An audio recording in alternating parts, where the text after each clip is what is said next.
Hello, everyone, and welcome to this first ever episode of Into the Debunker. This is a show where we look at interviews and podcasts and we basically review them. So we look at media bias, we might do a bit of fact checking, and we'll also look at things like logical fallacies as well. So basically, we'll go through a couple of podcasts, a couple of interviews done by the media, and we'll just, we'll critique them. We'll see if they're like actually good interviews. Now, I say we. Today, it's just me at the moment. So, for this pilot episode. So, hopefully, when we get the show, if this show does well, then hopefully we can get a couple of guests on, and it should be a good time, especially in this election year and all the colourful characters we've got running for office in many different countries around the world. But it won't just all be politics. It will also be, celebrities and you know, and the like. Maybe some musicians, rock stars. Who knows? We could take the show in any direction. But yeah. My name is Matthew. I am your host, and I've done a couple of other shows here on the station. And yeah, I thought I'd treat you all to the interview which put this idea, that kind of gave me this idea for this show, and it's the Logan Paul Donald Trump interview.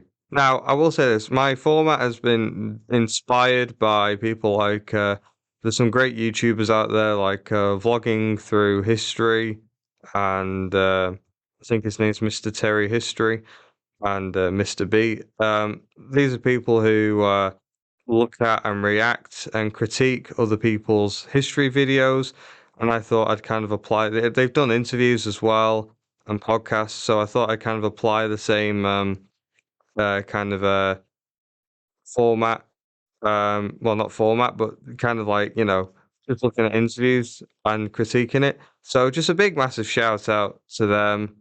They've been a big inspiration, and I highly recommend that you go and you check them out. Anyway, without further ado, we're gonna get into it.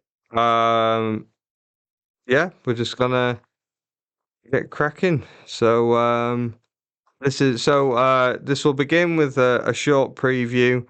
There's a bit of audio in the background and a little intro, so it kind of like might it doesn't really mesh with the sound recording we got at the moment, but yeah. So there's a little bit of an introduction and a preview.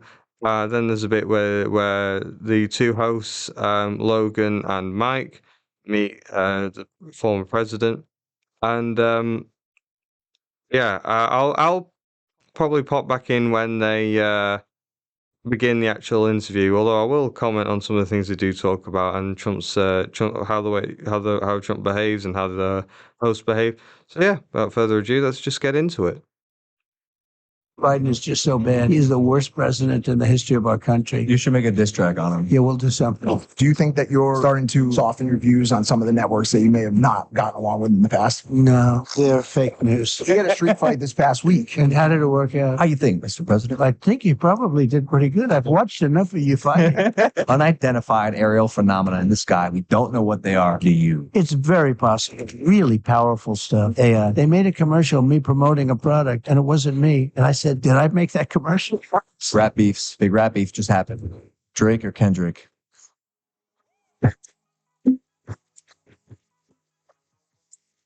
That's the intro, and here we go.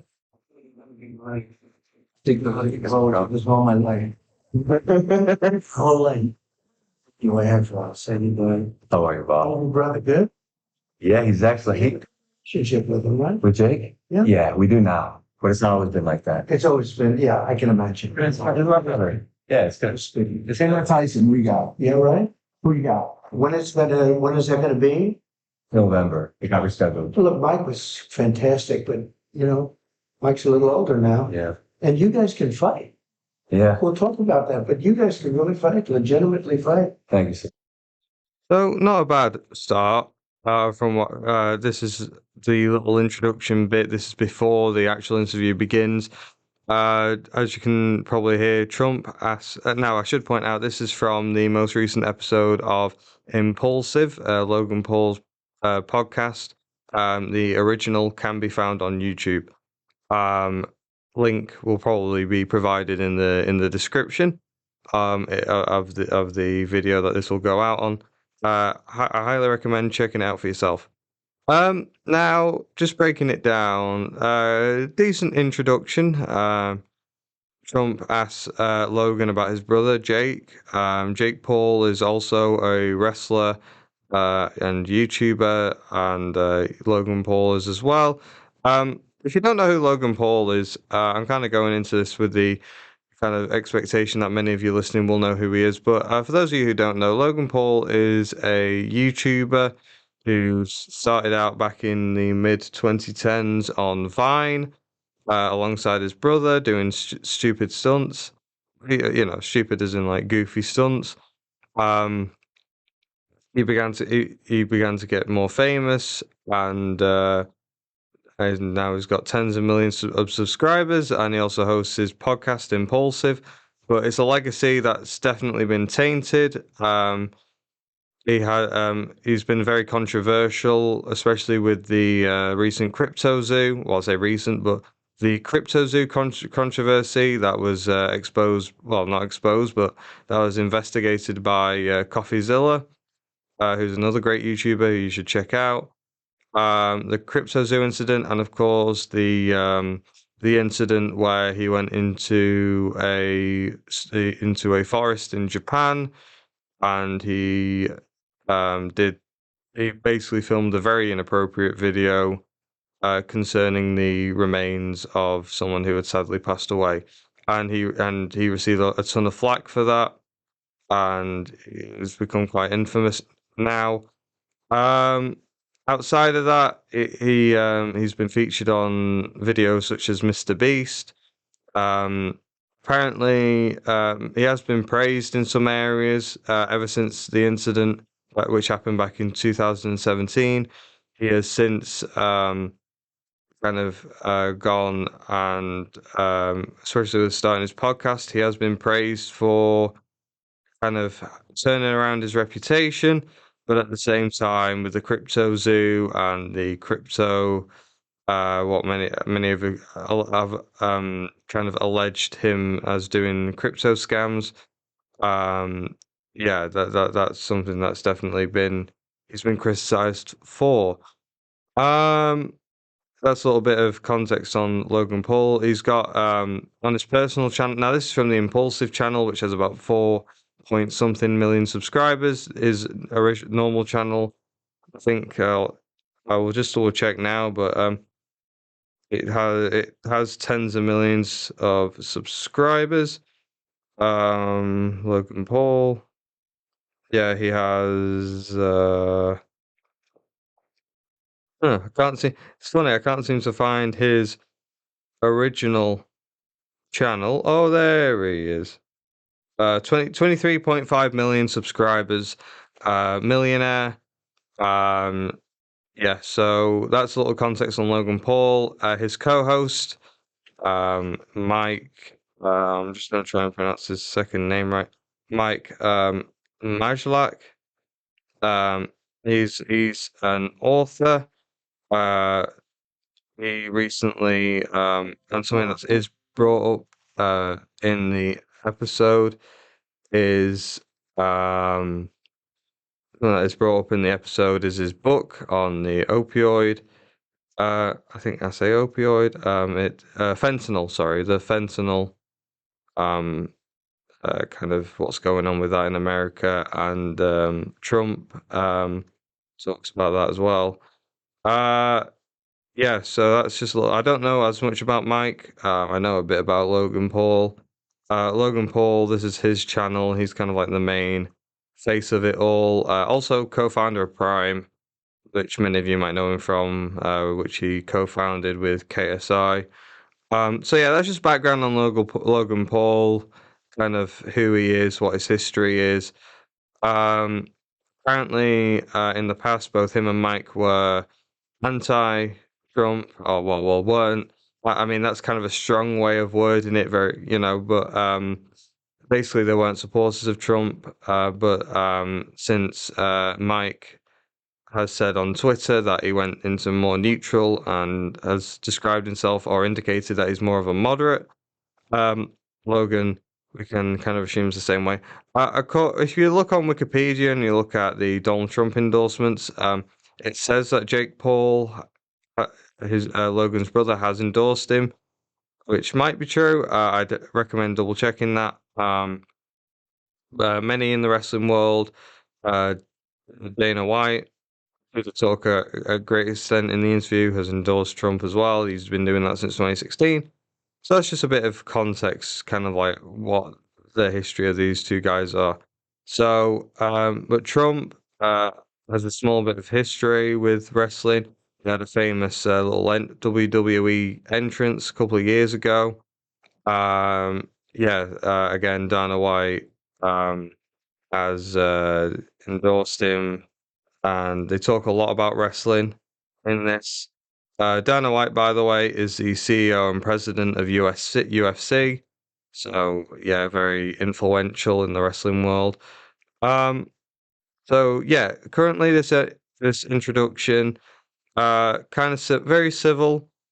Trump going in with the talking about wrestling, something that the two do have in common. So yeah, let's let it play out a bit more and see what happens next. Well, first I said, it's so amazing because I always thought like a UFC guy or a top, even contender would be able to win at 75 years old. You think? But it doesn't work that way. Yeah. The clock is still the clock. Yeah. I figured that out with Floyd as well. Now, something that they are talking about in this little sequence is, I imagine. Now, I don't keep up to date with Logan Paul, but Logan Paul has had some very major fights. I think he's got a big fight coming up. I think he is against.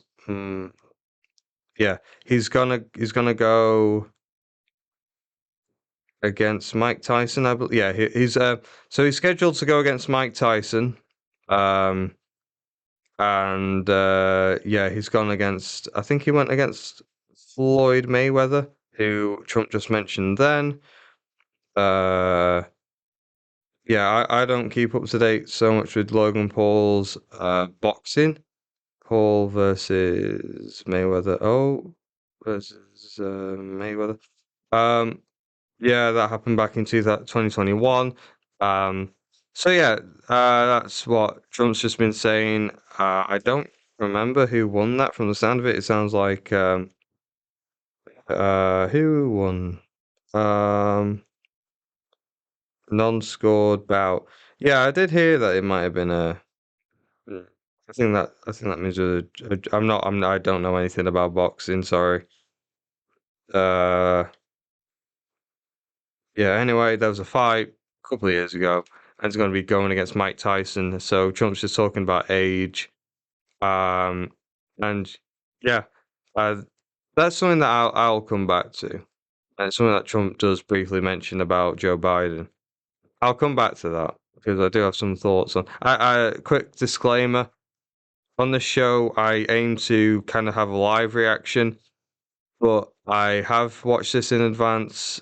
So this isn't really a raw reaction. I'm just getting that out of the way now. But hopefully I can kind of. I mean, I haven't scripted anything.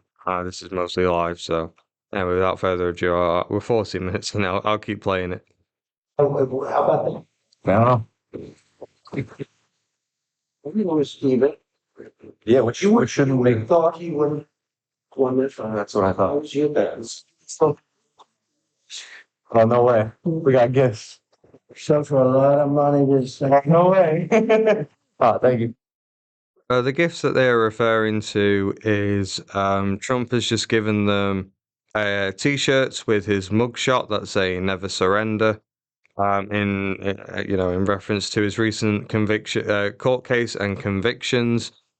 recently, Donald Trump was convicted on, I think it was 34 counts of felony charges in the state of New York. He hasn't been sentenced yet. Sentencing is happening some point in next month. So yeah, and he's also handed them some "Make America Great Again" caps, the famous red caps. So that's the kind of gifts that Trump's and Paul and Mike are referring to in this bit. President, just split it up. Here's, Oh, amazing. this is, Is this your mugshot? yeah, can you move? This is well. No way. Should we put them on now? Yeah, it's like crazy. That's amazing. It sells. Well, Elvis had one, Frank Sinatra had one. This shirt, but we've eclipsed them. A long time ago, we've eclipsed them. This is crazy. Isn't it cool? I'll be honest, I'm jealous. Actually, I'm not sure if I love it or not, but No, it's it's good. what it is. It happened and might as well monetize it. Well, Mr. President, people surely love it. They love the picture. They've rallied behind it. They're rallying behind you now Well, they more than ever. And we had the biggest fundraising, I think, ever for any candidate ever anywhere in the world in the last 8 or 9 days. So immediately out the gate, this is something I will have to fact check. So Trump fundraiser. By the way, if you hear me kind of repeating words, it's because I've got my phone here and just fact checking claims that are made. But I will say this: that was Mike talking. Immediately out the gate, Mike hasn't endorsed Trump, from what I can tell on his Twitter, well, X, formerly known as Twitter. On his post, he wrote that he indicated he was more of a moderate. He hasn't come out, from what I can tell, and officially endorsed him, but immediately that first sentence, people are rallying behind you. The way he kind of worded that, I interpret that as kind of like a light.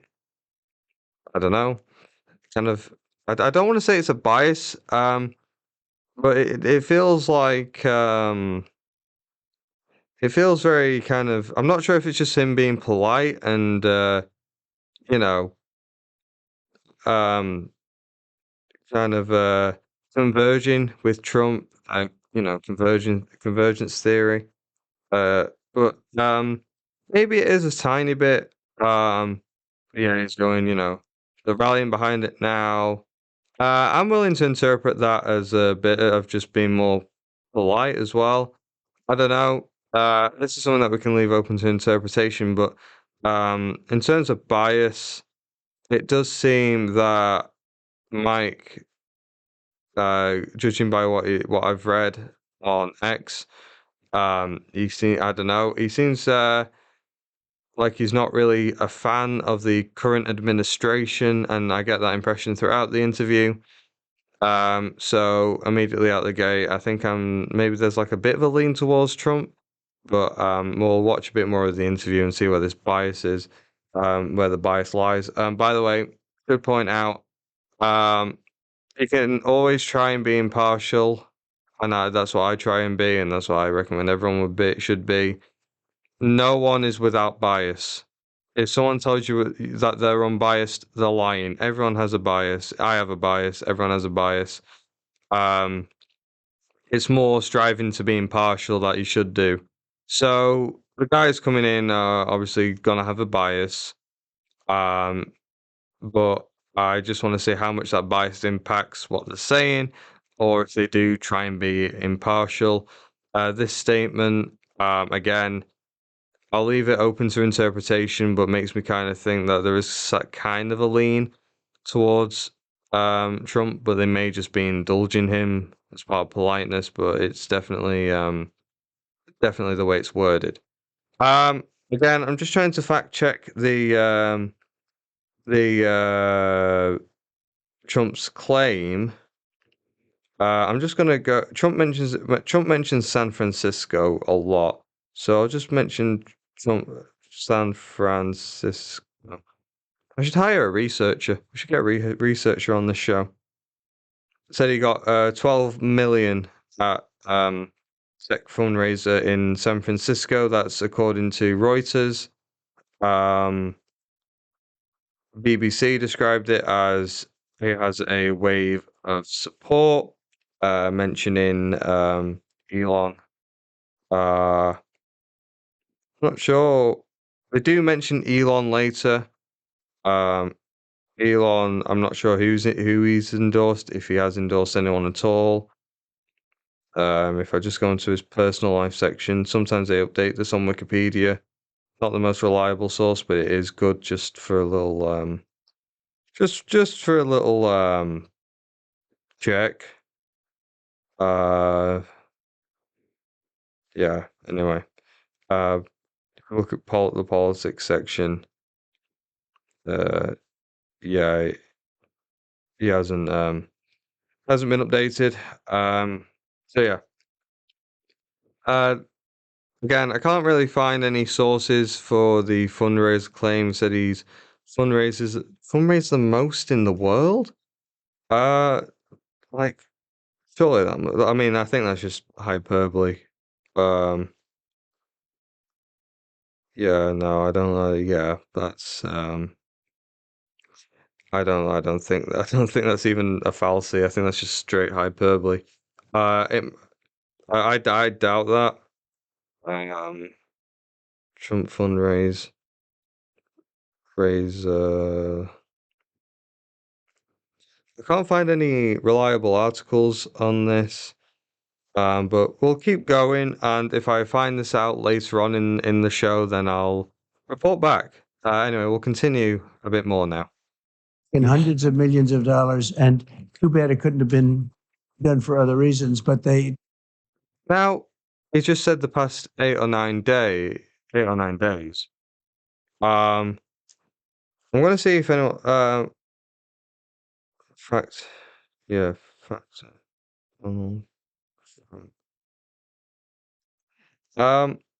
Hundreds of millions of dollars. I mean. Yeah, I mean, it says again the Reuters article that talks about his San Francisco trip said 12 million.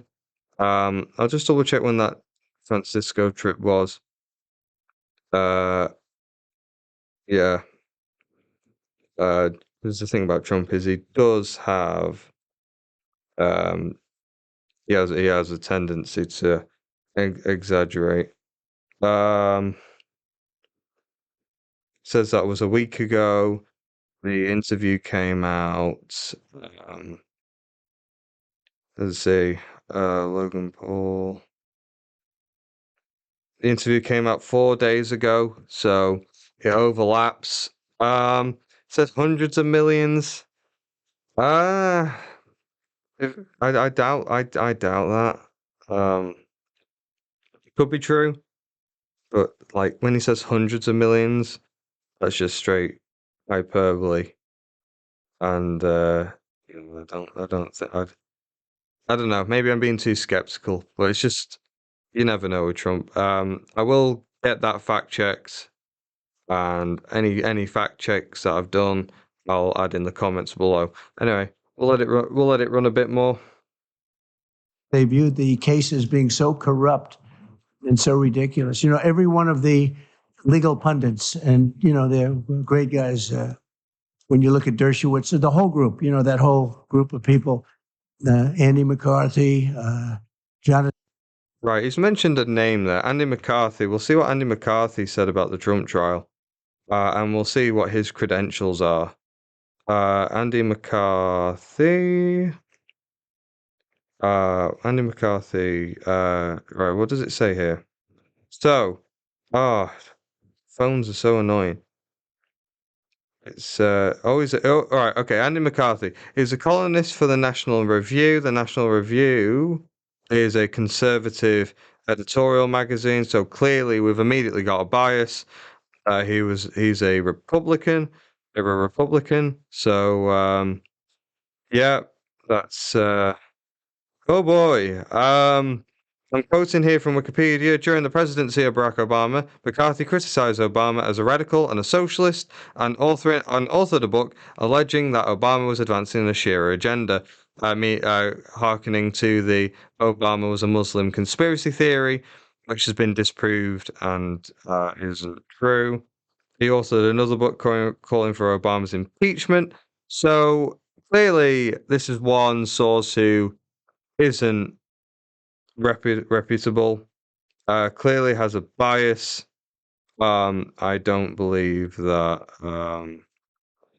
Yeah, I mean, I will just double check this is the right Andy McCarthy.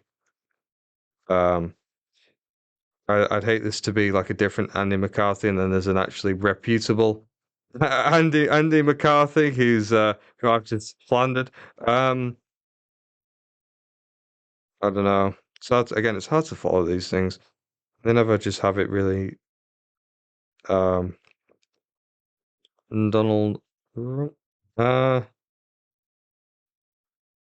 yeah.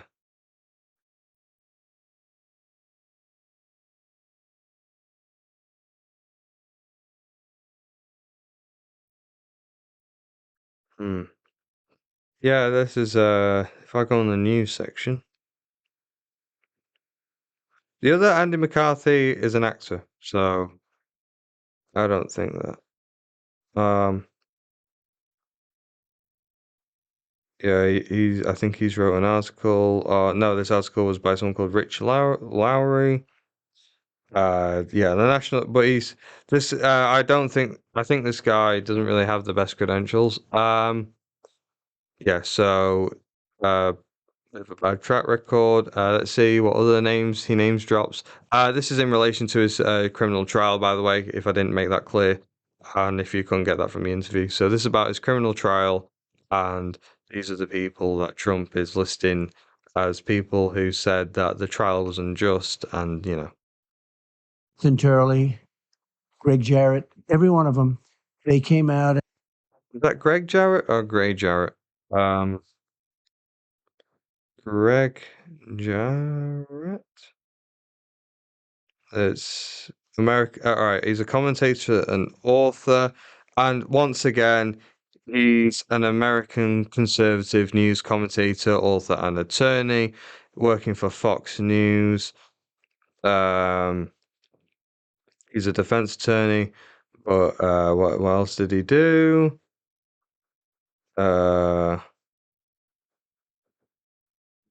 Hmm. Pro Trump commentary. Is like that's like a whole section on Wikipedia.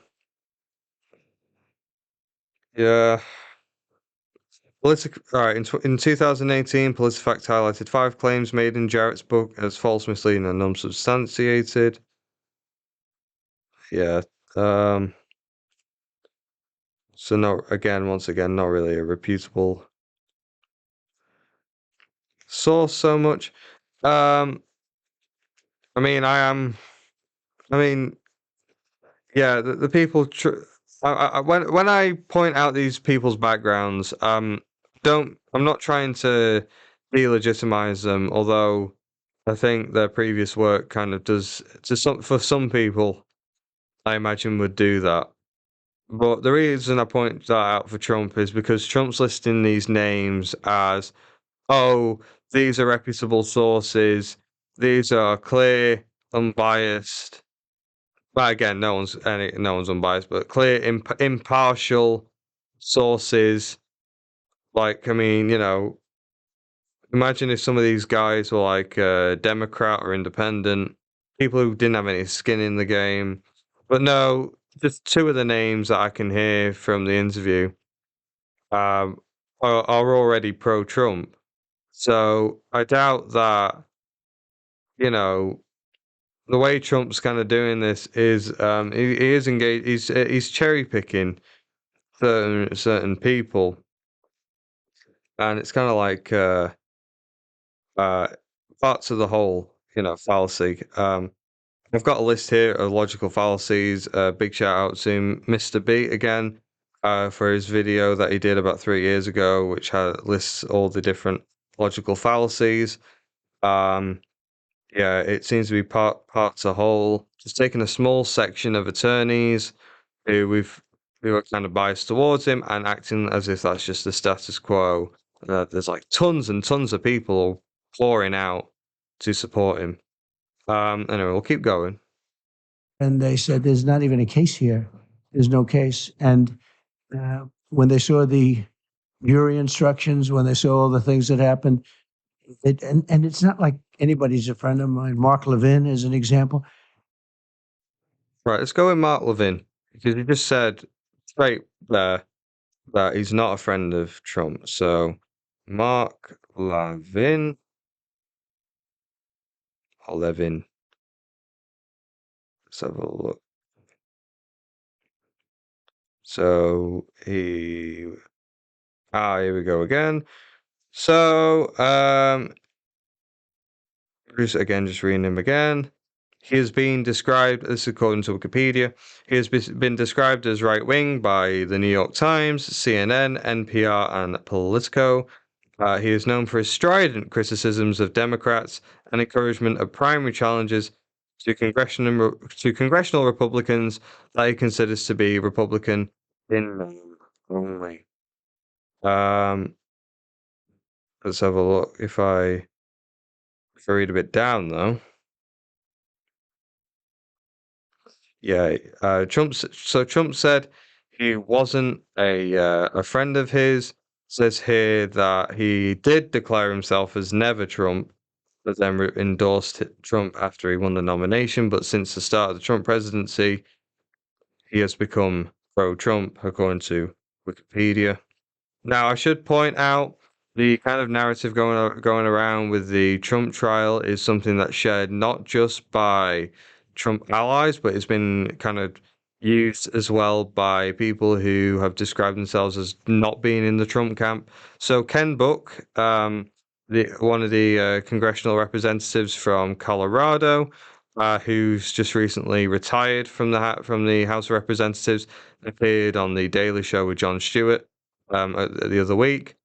Even though he's kind of against Trump and he's not happy with the state of the Republican Congress, he did still talk about how the trial was allegedly politically motivated and how it was unfair. And it was a really good interview. I highly recommend watching it. Jon Stewart and Ken Buck. But there's many people who are against who are against Trump who are still following this kind of narrative with the judicial system apparently targeting Republicans. Yeah, that's so again, Mark Levin may not have been a friend of Trump back in 2016, but now, I mean, it seems like he shares a lot of views with Andy McCarthy, who we talked about earlier. And how would you look at that? In late 2013, again, this is according to Wikipedia. It has been cited though. It was cited. This was recorded in the Daily Beast. In late 2013, Levin said there were similarities between a gathering of hand-picked supporters of the Affordable Care Act, chosen by the Obama administration, to the Nazi SA, drawing comparisons of the propaganda techniques of the two groups. So here we go again. And once again, this is according to the Daily Beast again, and it's also, so this is by the Daily Beast again. As well, it's in Wikipedia, but cited. Levin stated in 2013 that the Muslim Brotherhood has infiltrated our government. That is a direct quote. And described President Obama as a Muslim Brotherhood, again, direct quote, sympathizer. So, Oh, what's this? He speculated in November 2014 that after the 2014 midterm elections, Obama might go full Mussolini. So, what we can tell here is again, he may not have been a friend of Trump a while ago, but now it's clear that this guy is very hard to the right and definitely kind of, let's be honest, pro-Trump. Like, yeah, he's pretty much pro-Trump or on that kind of same wing of the party. So that's yeah, so that's Mark Levin, Mark, yeah, yeah, just looking. Oh yeah, and contributor to National Review Online. Oh, and since 2015, he's been the editor-in-chief of the Conservative Review. So once again, we're getting some really impartial sources here, really so that Trump's mentioning. So yeah, well, I'll let it run a bit more. They couldn't believe it. So unfair. You know, it's a very unfair thing. Yeah, I imagine they couldn't believe it. Um, Because of that, the fundraising numbers and the polls, but the fundraising, that's sort of like a poll anyway, Yeah, right? When yeah. you get right down to it. But the fundraising, is it though? Is fundraising really a poll? I mean, polls, the percentage is calculated by, one person, one vote, one person, one preference.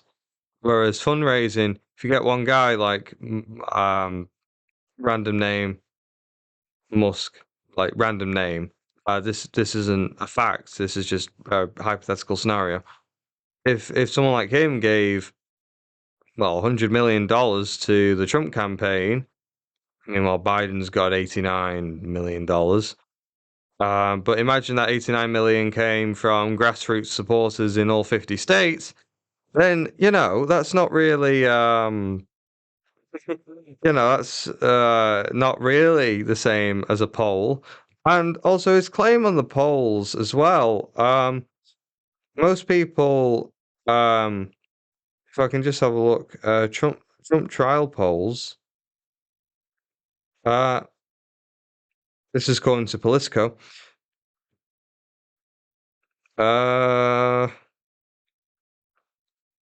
Actually, here we go. So YouGov today did a snap poll. 50% of Americans approve of Trump's hush money conviction. Now, what Trump's probably going after is the fact that there was one poll, or some polls, that said that even though Americans supported the trial, and it seems like around 50% support the conviction, some Americans did believe it was politically motivated. Now, the reason why that is because in America, unlike here in the UK, they elect in most states, if not all states, elect their prosecutors. So Alvin Bragg, the prosecutor who charged Trump and is the district attorney of New York City, I believe. He went. He's a Democrat. New York City is quite famously a Democrat stronghold, apart from Staten Island. Very Democrat stronghold, especially in Manhattan, where Trump was arraigned. So there was very much an accusation of, it's politically motivated. Something that's very unique to the United States. Yeah, so so that's something that was alleged and something that a number of Americans do sort of believe, even if a majority of them did actually support the trial and a slight majority, or around 50%, supported the conviction. So, but I don't know where Trump's getting some of these poll numbers from. His approval rating, his personal approval rating, he's not in office, but his personal approval rating, isn't looking too good as well. I believe it's in the negatives. If you if you look at this poll, so this is from not Politico. This is from YouGov. published after the Trump verdicts, 50% of US adults said he's guilty, but a further 19% said not sure. Only 30% said no, he's not guilty definitively. Of those, 86% of Democrats said he was guilty. 9% of Democrats said he was unsure. There's no recorded number for not guilty. Independents, 48% said he was guilty. 26% said they weren't sure, and only 25% said definitively no, he is not guilty. Republicans, 15% said he was guilty. 21% he was not sure. 64% said no, he is not guilty.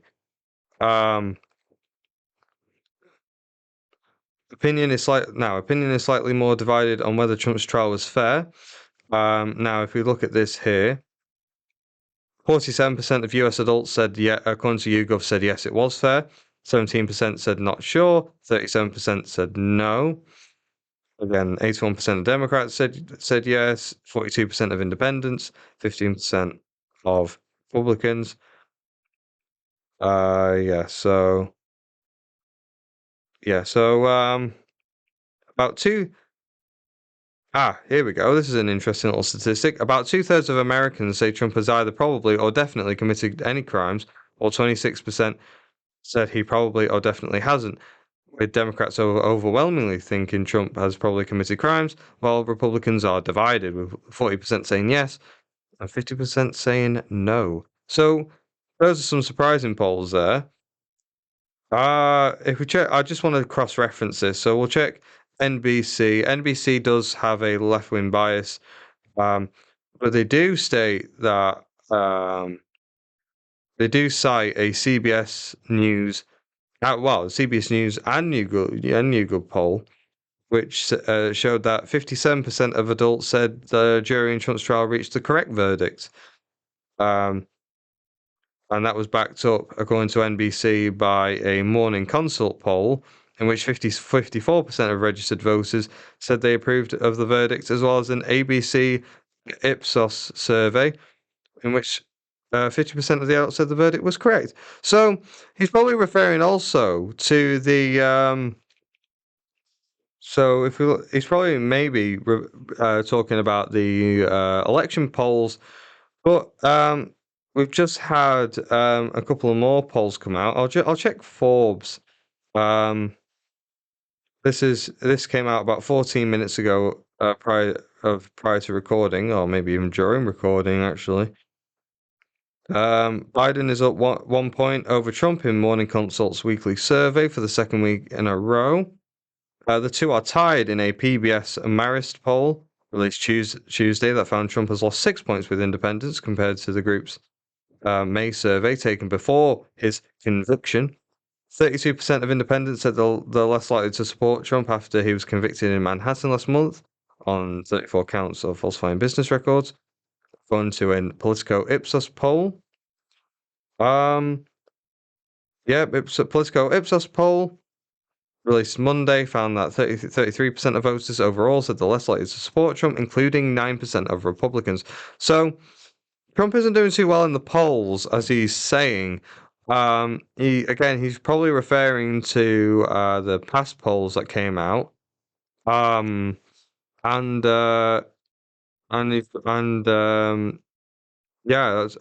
of those other polls. I think he's working on outdated information, because we've just had a ton of new polls come out, which now show the race either tied or either getting closer together, or him just being very slightly behind. And that's before you even take into account the amount of people who say they don't know. Now the worst thing about polls is when they say they have the don't know option, which they have the don't know option. But that just it allows people to just not make a decision, so it kind of inflates the numbers. Well, it doesn't really inflate the numbers, but it says Trump's leading, Biden's behind. But then if you force those don't know people to vote, then if we assume that Biden's got the edge on independents, so if he goes to independents, then he comes out very slightly on top. So Trump's claims on the polls, I think, are just sort of outdated, and he's just kind of trying to blame that again. It's the part of a whole fallacy. It's it's like these polls said I was leading, or well, it's not even that. It might just be, it's probably the yeah, cherry. Or it could just be cherry picking actually. Yeah, he's cherry picking a few polls from the past, and he's not, and it's just just pretending like they haven't moved. Anyway, I'll let it play for a bit more. Numbers went. I don't think there's ever been that much money raised that quickly. You become a martyr of Hundreds of sorts. millions of Yeah, it's dollars. insane. $140 million in May that you raised. Just Ah, right. Okay. So Logan's come in and fact checked that for me. Good work on Logan. Although I'll fact check the fact checker because I'm not sure if he's misrepresenting that. So we'll go Trump 114 million in May. So again, but when Trump says hundreds and hundreds of millions of dollars, that's not hundreds. 140 million is a lot, but it's not 140. It's not hundreds of millions. It's like 200 million, 300 million, 400 million. That's hundreds and hundreds of millions. 140 million. That's not hundreds of millions. So 140 million dollars. 140 million dollars. Is that fact checked? Says that he's posted a 140 million. God, $140 million bond to the asset seizure. That was back in April during the yeah, that was back in the past. That was back prior to the trial. I can't remember the exact details of what happened. Many of you listening might. So the Daily Motion. I don't know too much about this. Oh, I don't know too much about this news source. Oh, it's in the video format, but they do say Trump's fundraising surges to 140 million in May, fueled by guilty verdict. So yeah, so that's the New York Times. Trump and the RNC, the Republican National Convention, collect 141 million in May, partly fueled by conviction. So it is true that Trump's fundraising did go up, and he did see a small boost in the polls. In fact, his fundraising website crashed, but yeah, it's kind of blown a bit out of proportion by Trump. I mean, don't get me wrong though, 140 million is an impressive amount, so I'll let him have that. It's an impressive amount. Hundreds and hundreds and hundreds of millions of dollars again, hyperbole, but again, an impressive number all the same. Checks out. Backed up by reputable news sources. Good on Logan for doing that and fact checking that. So points to Logan. So yeah, I'll continue playing it a bit more. 5 million in just hours after the verdict. yeah, 58 million within a few hours, and We'll check that one. 58. So I know I keep stopping and starting. I'll just let it play in a second. But what was that? 58 million. So 58 million. Good on Mike for jumping in there with another number. Oh, hold on a minute. 58 million. There is a number here that came from the 10th of June that said Trump media suffered a net loss of 58.2 million during the 12 months ended December 31st.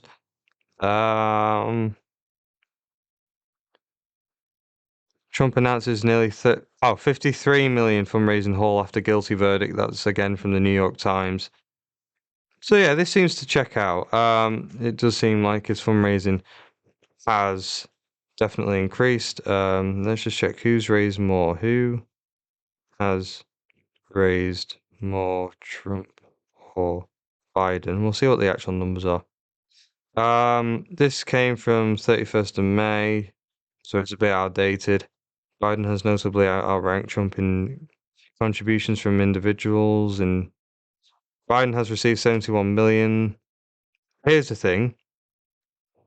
Biden has received 71 million from individuals, while Trump has raised 1 million in individual contributions. That's interesting. So, yeah. So, the Telegraph again leans to the right, but record-setting 50 million fundraiser helps former president pull in big money donors. Now, again, this is what I was getting at before. There's a difference between getting when Trump said fundraising is like a poll. It's not. Trump's campaign last month raised more cash than Joe Biden's for the first time. For the first time in 2024, I should say. Pulled in 76 million in donations. Trouncing, that's one way of trouncing the 51 million. I mean, there's not much difference between 76 and 51 million. Like, that's not a trouncing. If he did 140 million to 51 million, that's a trouncing. Calm down, Telegraph. Former president's April total was bolstered by a record-setting 50.5 million fundraiser at the Florida home of billionaire investor John Paulson.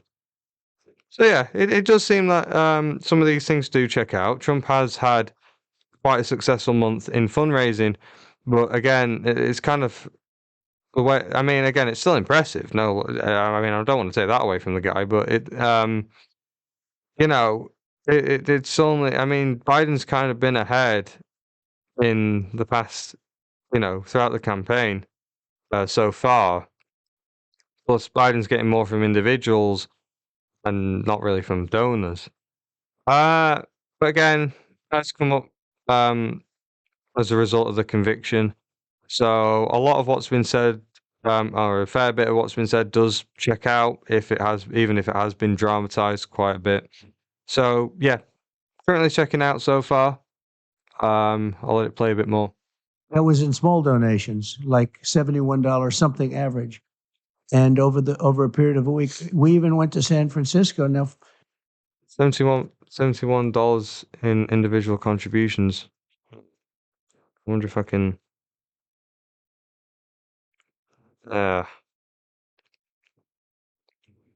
He began accepting cryptocurrency. This kind of checks out a bit with his little stint at yeah. I mean, look, listen to this, right? So, again from the Telegraph, the Democrats still boast a larger war chest than Biden's opponent. Biden's campaign reported to the Federal Election Commission that it had around 84 million in the bank at the end of April. The Trump campaign reported having 49 million.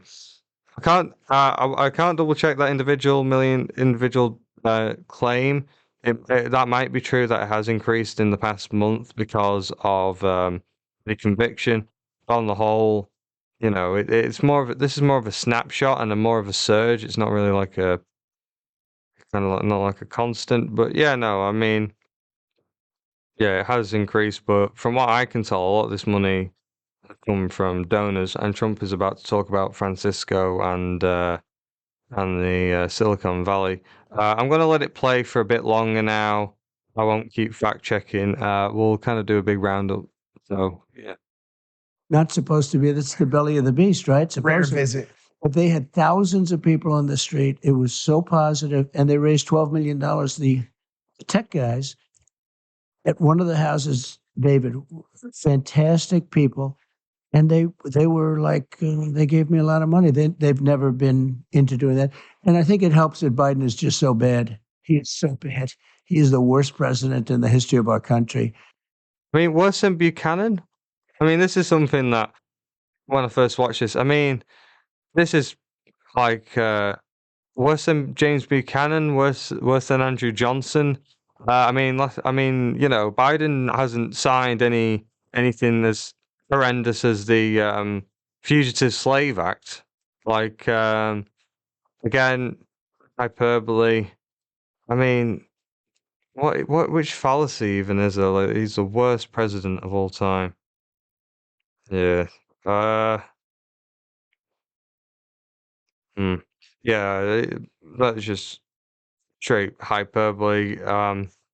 There's been worse presidents. Let me tell you, far worse, far.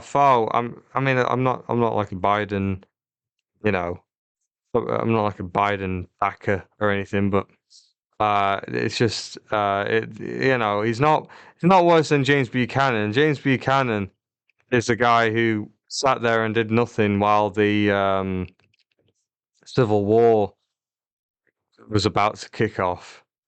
And I mean, how is Biden? I mean, Biden's not worse than Herbert Hoover. Like Herbert Hoover, you know, economy the economy crashed. He signs laws which make the situation even worse. Like signed one particularly bad one. Um, yeah, Hoover's worst law. Um, yeah, he passed a tariff act which basically was bad not just for America but for Europe and the world. So this claim that Biden's the worst president, yeah, no, I think that's not true at all. There's been way worse. Andrew Johnson who came after Lincoln, messed up Reconstruction. He was the first president to be impeached, and they kind of had to drag him out of the office, kicking and screaming. So, or John Tyler was so hated by his own party that he was kicked out. Yeah, so no, definitely not the worst president of all time. I don't know why. It's this claim. If anyone believes this claim, then I mean, you don't have to like Biden. That's all. But there's way worse presidents out there than Biden.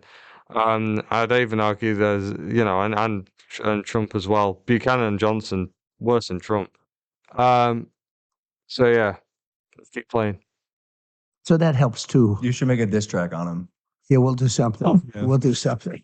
I actually wanted to start there. Little reference to the diss track. Jake Paul, Logan Paul's brother, did "It's Every Day, Bro," which PewDiePie reacted to in a very funny way.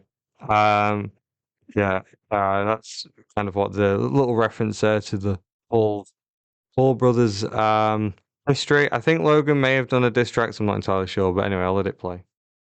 Go ahead. Because one thing that I just can't seem to wrap my head around it is you got these felony convictions and a lot of them, like more than Al Capone, right? And there was an uprising and people showed you their support with their donations.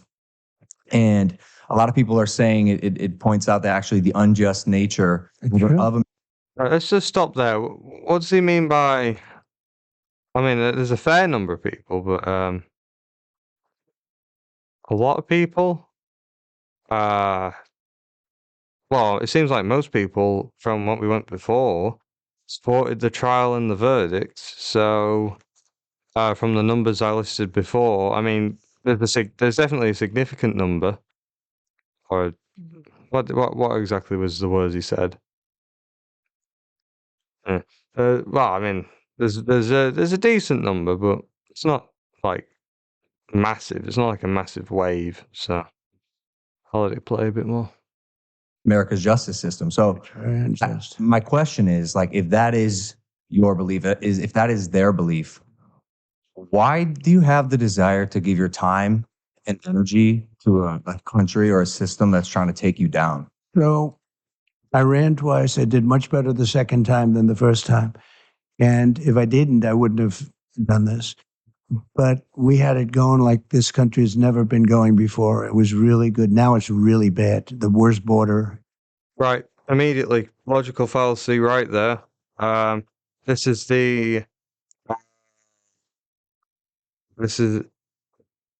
I'm trying to find the correct one because there's some that are very similar to each other, but it's which one was it again? Wasn't slippery slope, wasn't fear, wasn't appeal to fear. He by the way, he will be using these later on. Slippery slope fallacy and appeal to fear fallacy. They're coming up very soon. But yeah. There's one fallacy where it's like it's there it is. It's either or fallacy. I think there was one where it said that when you compare something that was either really good and then immediately it was really bad, I'm gonna go with either or fallacy. I mean, what he's saying is, you know, said it was really, really good. Now it's really, really bad. It's not really that. It's not really binary like that. Um, are things worse? Well, yeah, inflation's worse. Um, you know, kind of the situation abroad is arguably worse. Well, it is worse. Um, Political polarization compared to 2017 when Trump came into office, yeah, that's definitely worse. But to say that everything was because some of these problems were, they began under Trump. Political polarization began under Trump. Tensions were rising under Trump. I mean, I should point out that the events that took place in Afghanistan, which they're going to mention later on, I mean, the kind of seeds of that were placed under the final year of the Trump administration. And of course, what happened in the last year of the Trump administration? COVID-19. So it wasn't all like sunshine and daisies under Trump's term. And there were still horrible problems. I mean, in 2017, there was the horrific shooting in Las Vegas, and there were many shootings under the Trump administration. And so, there was also medical problems that persist today that have been around for decades. So you can't really separate it like binary like that. Say that everything was great when I was in charge, but then this guy, now this guy, and some of the problems that are around today, especially with like political polarization, you know, could argue could be linked to Trump's rhetoric back in the campaigns and during his presidency. So yeah, I'm pretty sure it's part to a whole fallacy. Um, Again, I'll any corrections that I need to make, I'll pop in the comments. But yeah, no, that's yeah, that's oh no, it's not. It's either or fallacy. Yeah, so big logical fallacy there. Um, yeah. So I'll keep it going. In history, the worst inflation, I think, in history. I think the history of the country, the people. Let's double check this again. So, um, worst inflation in U.S. history. The highest inflation in U.S. history was in 1917 when annual inflation reached a rate of 17.84%. That's when inflation was highest. So yeah, U.S. inflation rate by year.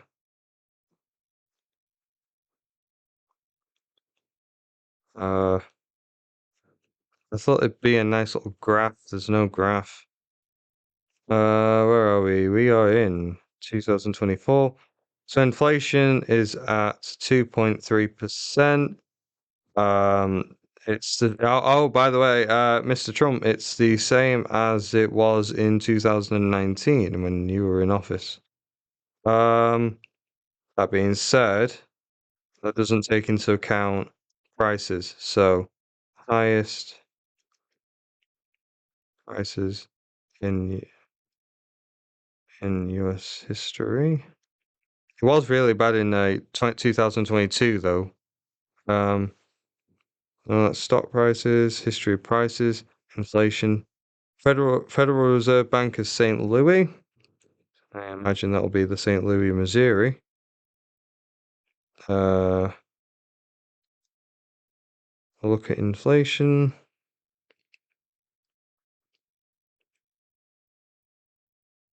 Average gas prices in the US through history. This is from Title Max. I don't know.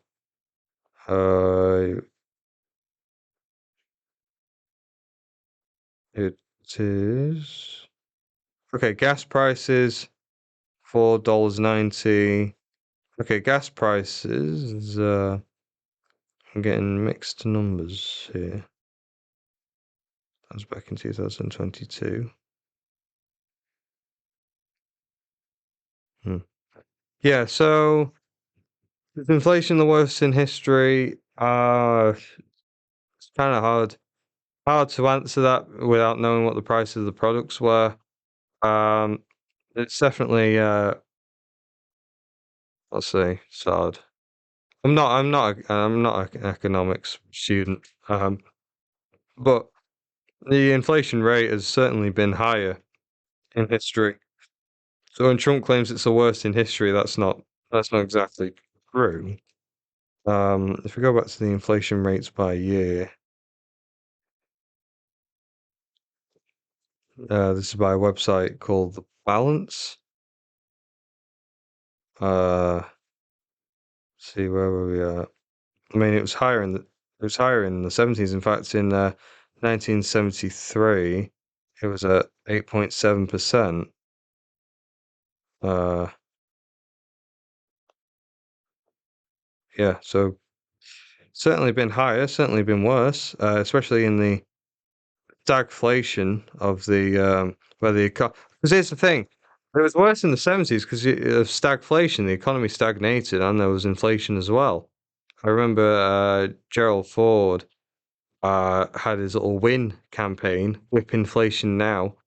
So yeah, no, that's a yeah, it's a big. I mean, don't get me wrong, it's certainly not good, but again, a bit more hyperbole from Trump. Let's keep going. We're getting decimated by it. All very flex, all or something you can fix. You can fix it fast. We were energy independent. We're going to be energy dominant very soon. All these things were happening. And so many either or fallacies. Like things don't just happen like that. Like right, where does the US get its energy from? Let's have a look at that. Get its energy from. Uh oh, it doesn't just tell you. Why doesn't it just tell you where it's from?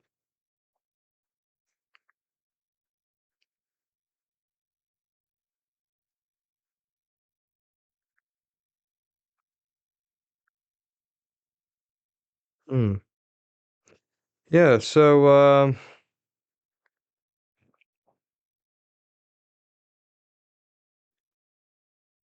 I'm trying to find sources.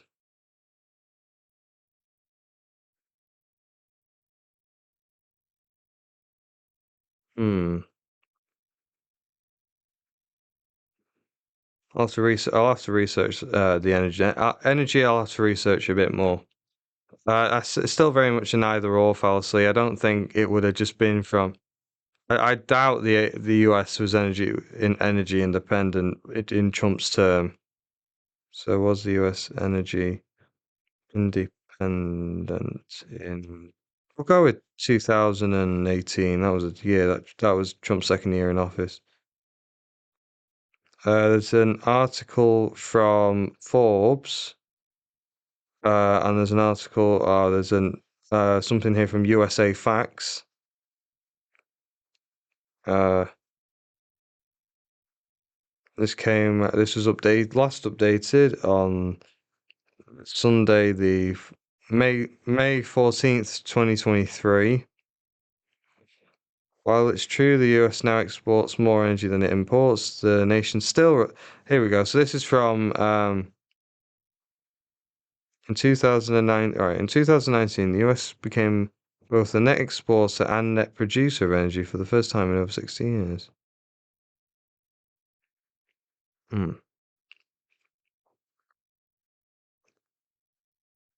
What is energy? In 2019, the US produced more energy than it consumed for the first time since 1957.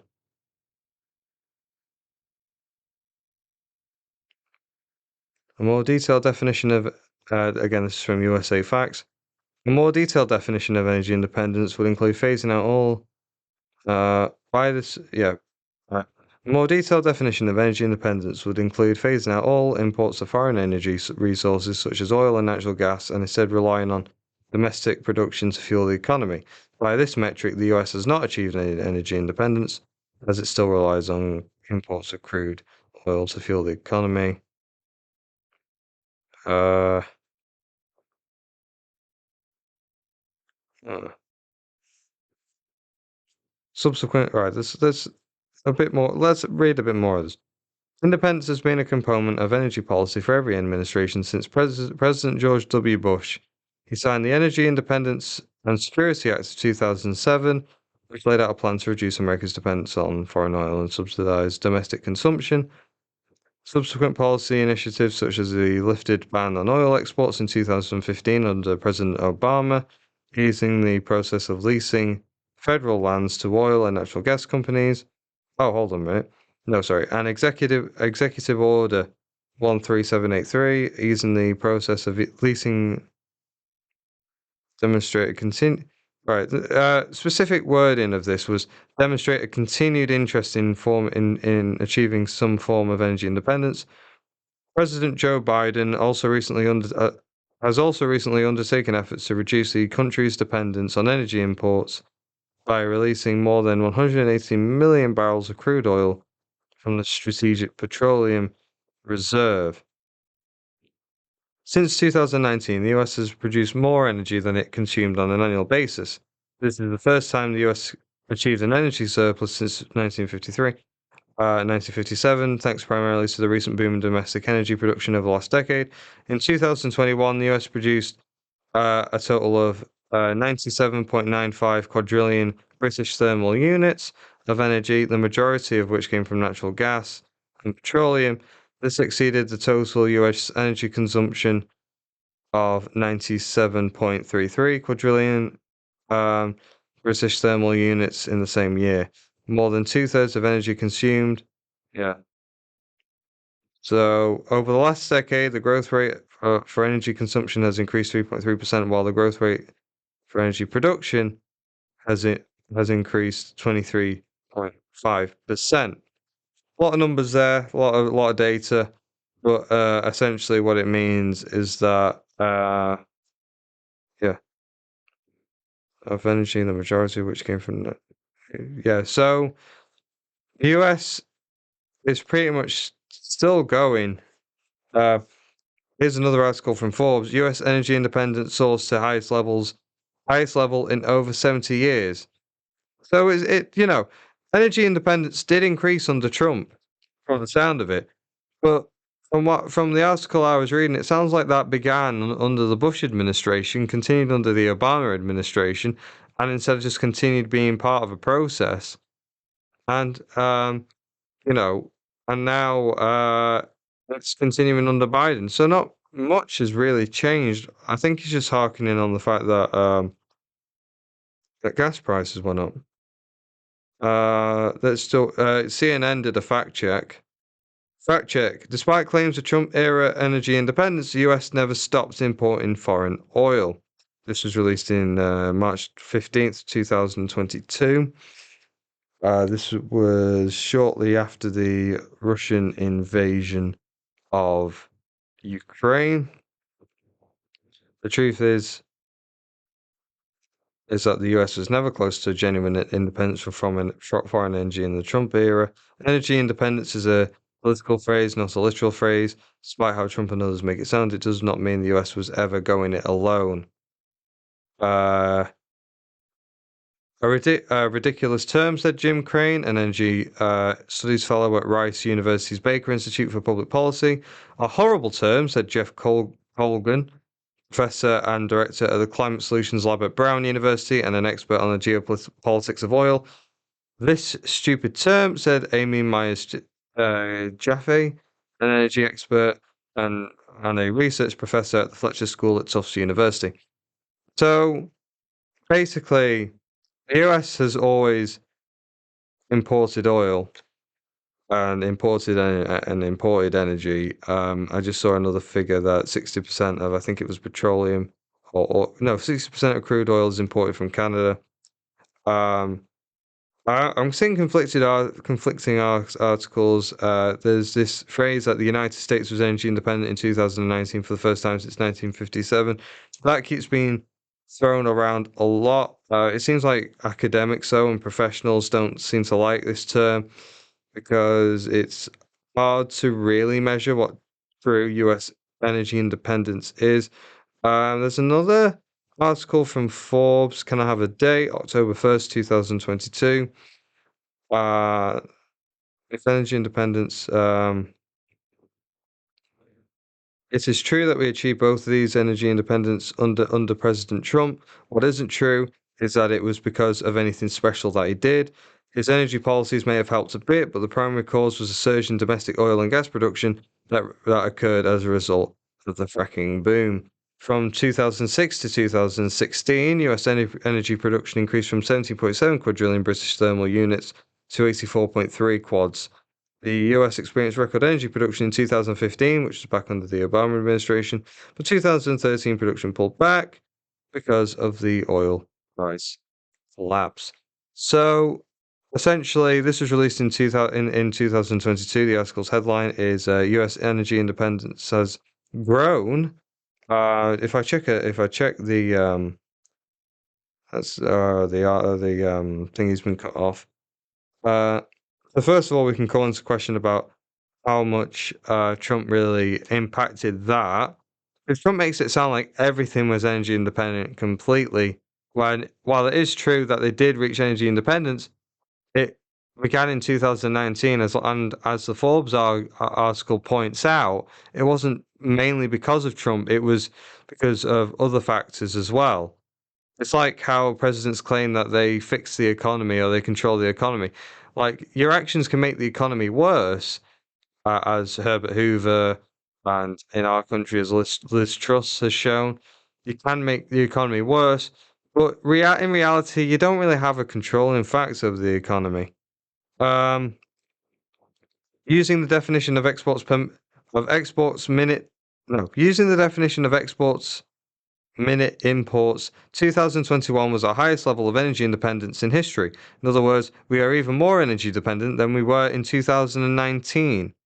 You can see all the proof in the link. You can see in 2019, our as in America, energy exports were greater than our imports by 0.61 quadrillion BTUs, British thermal units. In 2020, that excess grew to 3.47 quads. And in 2021, it grew to a new record of 3.82 quads.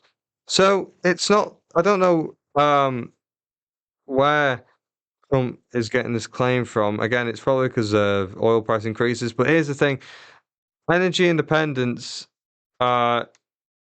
It's hard to measure because that term, energy independence, it doesn't mean that you've completely not had any sort of foreign imports, but and that's why a lot of these academics seem to really dislike that term.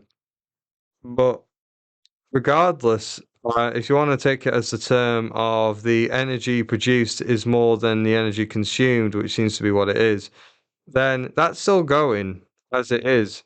So I don't know exactly where Trump's getting this claim from.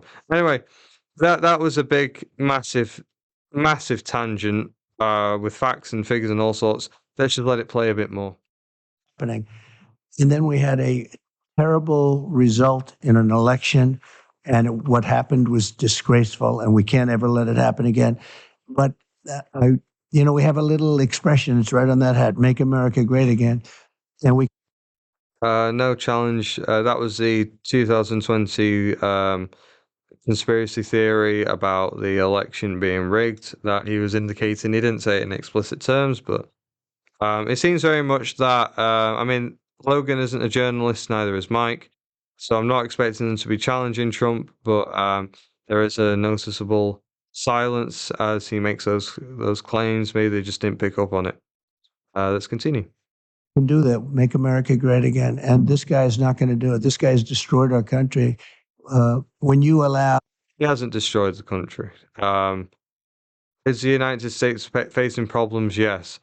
But as you know, we went with the energy thing then. Gas prices are at record highs, and that's unfortunate. But inflation has come down, and the US is politically polarized. But well, we'll have to wait and see on that. But there's still hope. The US economy is still performing relatively well, and in some cases, things like inflation are actually. I'm getting little oh, by the way, download Ground News. This isn't a sponsorship, but Ground News is a good app. It gives you little headlines and it tells you the biases of the different news sources. But I've had my phone informing me about different different updates going on in the US, and in some cases they're even beating expectations. So, but again, Biden's destroyed the country like what? Even more than Buchanan? Has he damaged trust in institutions like Nixon? I mean, Nixon's legacy is probably a lot more complex, but um, like again, he's destroyed the country more than Hoover, and Hoover didn't destroy the country, by the way. But you know, again, destroyed the country more than Buchanan, more than Franklin Pierce, more than Andrew Johnson, and again, well, I mean, we can debate the actions that Pierce and Buchanan took, but even they didn't really destroy the country. I mean, they did make contributions towards it fracturing they did make contributions towards it fracturing, but Biden hasn't destroyed the country. Like, there's still good stuff going on. He passed a lot of laws, a lot of really important laws in his first term. No, in the first Congress he had before the midterms. He made efforts on things like gun violence. He passed the strictest gun regulation. I mean, Trump wouldn't agree with gun regulation, but he passed some of the strictest gun regulation in history. Well, I say in history, I mean since the Brady Bill. Which, by the way, Ronald Reagan, the god of the Republican Party, he supported that. So, yeah, I don't, you know, Biden hasn't destroyed the country. I mean, I don't think Trump has any facts and figures which prove that Biden hasn't crashed the economy. He hasn't, he didn't do what Liz Truss did in the UK and shake faith in the US dollar and do anything like unfunded tax cuts. I mean, Biden seems to be quite somewhat responsible. Again, you don't have to agree with his policies, and again, I'm not I mean, I am not a Biden. I'm strictly independent in all things politics, but I don't think it's fair to accuse him of destroying the country. This is just more Trumpian stuff, like rhetoric. Anyway, let's keep going. Oh, 15, 16, 17, they have no idea what the gotaways. Million people coming out of jails, coming out of mental institutions, insane asylum. The insane asylums all over the world, the mental institutions, they're at the lowest levels. They've been at it for years. Again, there's no there's no evidence.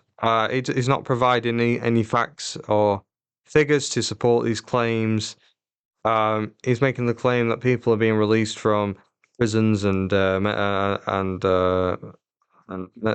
hospitals, and they're all flooding over the border. Yeah, this is just pure. Let's have a look at the fallacy list. There's so many fallacies. Oh, well, we'll ditch the fallacies for now, but it's like he's not providing any facts or figures to support this. How does he know where they're coming from? Like, let's just check. Because last I heard, I thought they were going in some of the in some countries in Central America. Was it El Salvador? I thought they had like quite a strict crime policy, and they were trying to get all the gangs, and I thought they were putting them into prisons with like really harsh well, not harsh, but like really long sentences. Like, I thought I didn't think they were releasing them. I don't know any evidence of primary people just releasing people. Like, let's just check U.S. border numbers. Um, Nearly 250,000 encounters with migrants crossing into the United States from Mexico. How many immigrants have crossed the border? Hmm. Yeah, I doubt the validity of this claim. It seems to go very conspiracy theory, and we'll see that in a bit in a second with the claim he is about to make. But it's just the same old rhetoric that he used back in 2016 and throughout his entire presidency. And the bad people are coming over the border. We got to stop them.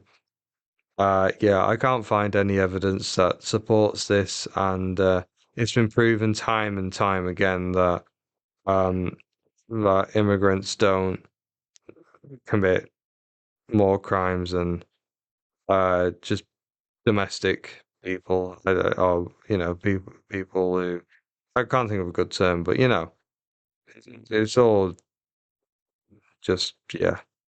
I'll play a bit more. They're going to be totally empty. And you have terrorists coming into our country. We're going to be. No evidence. There's no evidence of that at all. Um, there's absolutely no evidence, and it's been disproven time and time again. I'm gonna go. I want to go a bit quicker, so I'm not going to try and I'm not going to fact check every last claim, but this one has been disproven time and time again. I highly recommend people go and Google and search up actual reputable sources on this, because that is completely false. Yeah. Paying a big price, and we're going to solve the problem, and we're going to solve it relatively quickly. But we have other problems too, with energy, with inflation. He's been a disaster as a president. He's the worst president we've ever had. The good news is he makes Jimmy Carter look brilliant by comparison. So Jimmy Carter's the only one that's happy with this. Well, Not really. Jimmy Carter is a really nice guy and a really nice person, and my thoughts are with him as he's in hospice care. And he's definitely been a net good in all his actions, like Habitat for Humanity, I think, where he went and built houses, and he had some successes as president, but Carter couldn't get along with Congress the way Biden did in his first 2 years, contrary to what Republicans will have you know. I mean, remember, Biden's avoided a government shutdown. He's managed to work with Mike Johnson, one of the perhaps hardest to the right in the Republican Party. So I don't think that Biden's worse than Carter. I think, Carter did one of the SALT treaties, began deregulation that was continued under Reagan. But again, the Iran hostage crisis was definitely one of the things that brought him down. But what really hurt Carter was mainly in a lot of ways, his relationship with Congress, and the fact he couldn't really get much done of significance. Whereas Biden, he's done quite a bit that's significant, especially on a domestic point of view. And again, things are recovering. They're recovering slowly, but they are recovering. They are going in the right direction. So I don't see. I mean, this might be something that historians can go and debate and talk about, but I mean, and I suppose we are going into a bit more subjective here, so put a disclaimer on that. But I doubt Biden will be remembered. I mean, in the most recent polls that have come out, not polls but surveys. Now, I personally don't think it's a good idea to rank for us to rank presidents who have only been out of office or are still in office in Biden's case for not that long. I'd argue probably the latest president we can do is maybe Clinton. but and that's something that's agreed with many people. I say many people, a number of people who I've seen. But and now these aren't perfect. They rank Woodrow Wilson, who I consider to be one of the worst presidents in American history, as whereas the guy as the 15th greatest president in American history. That no, no, just no. I did a whole episode of my other show, Down the Road Not Taken, which you can find on the Raw Speech YouTube channel, detailing why I don't like Woodrow Wilson. Please check it out if you haven't already. Um, Jimmy Carter has actually gone up in the ratings. He's currently ranked by APSA. This is from this year, 2024. He was ranked as 22nd. The year before that, he was ranked as 24th. 24th greatest president of all time. That was by, I think that was by Sienna. Yeah, that was Sienna. I'm not sure if I'm pronouncing that right. That was back in 2022. Year before that, which I believe was 2021, he was ranked by C-SPAN, who I believe is probably the most reputable of all these, as the 26th. So he's hovering around the average area. Definitely going up in terms of reputation. Although, yeah, polls of historians, again from Wikipedia, which has summarized all the different polls. Polls of historians and political scientists generally rank Carter as below average, although it does seem to be that he is getting more of a reputation, and he did do good things. He did do some good things. I know I've been sort of harsh in my critique of Carter. But to talk about Carter's legacy is a whole other thing. But in both polls, Biden was ranked as 19th in the Siena poll from 2022 and was ranked 14th in the APSA poll. So not that much of a difference between Carter and Biden, but I suppose it was unwise of Trump to really rank Carter so low. He seems to consider Carter as perhaps being one of the worst presidents in American history, or very low, whereas Carter's always hovered around the middle. I believe there's plenty of people who Trump would have actually used as better examples. Woodrow Wilson for one, but there's many he could have used. Maybe he just wanted to go with someone who he knew the public would recognize. And someone who is, of course, of the opposite party. I suppose if you said Richard Nixon, he probably would have been criticized. So, yeah, that's that. So, has Biden been a disaster? I don't think so. I don't think it's fair to really rank him so low, especially now. You can't really claim he's the worst president of all time while he's still serving his first, maybe only term in office. So, let's keep going. Look, I think that's why a lot of people are so obsessed with you, Mr. Trump, Mr. President Trump. Well, because you're already a billionaire, right? You are essentially serving these people, and you don't have to be doing it. The president, No. being the president, seems like a very hard job. You were at 3 meetings just before this, but I guess I'm Right, just picking up on this. They said being president's a hard job. You were at 3 meetings before this. Yeah, I think that was. I mean, this is a nitpick. Nothing against Logan. That's very. But to be fair, I do get the fact he's trying to emphasize Trump as a busy person. So that's all right. I'll let him off. I feel a bit harsh now. Should reinforce that this is live, so I'll let him off with that. But yeah, I'll let them continue a bit longer actually. asking, like, the desire to run and attempt to improve your country for these things you're saying Yeah. comes from what? Just the love of the Well, the country? people, I'll tell you, when you look at the people, when you look at the crowds, I did a rally in New Jersey. We had 107,000 people there. You saw that last week. We did one in the Bronx. I saw an article talking about the 107,000 claim. I believe they said it was actually around 78,000. So yeah, so yeah, a bit more hyperbole probably. Yeah, I'll let it run a bit longer. We had 25,000 people, and this was in the South Bronx, which is known as a rough area, and it was like a love fest. There was not even like nobody even raised a voice of dissent. The whole place, it was like a big love fest. Nobody could believe it. You saw that 3-4 weeks ago.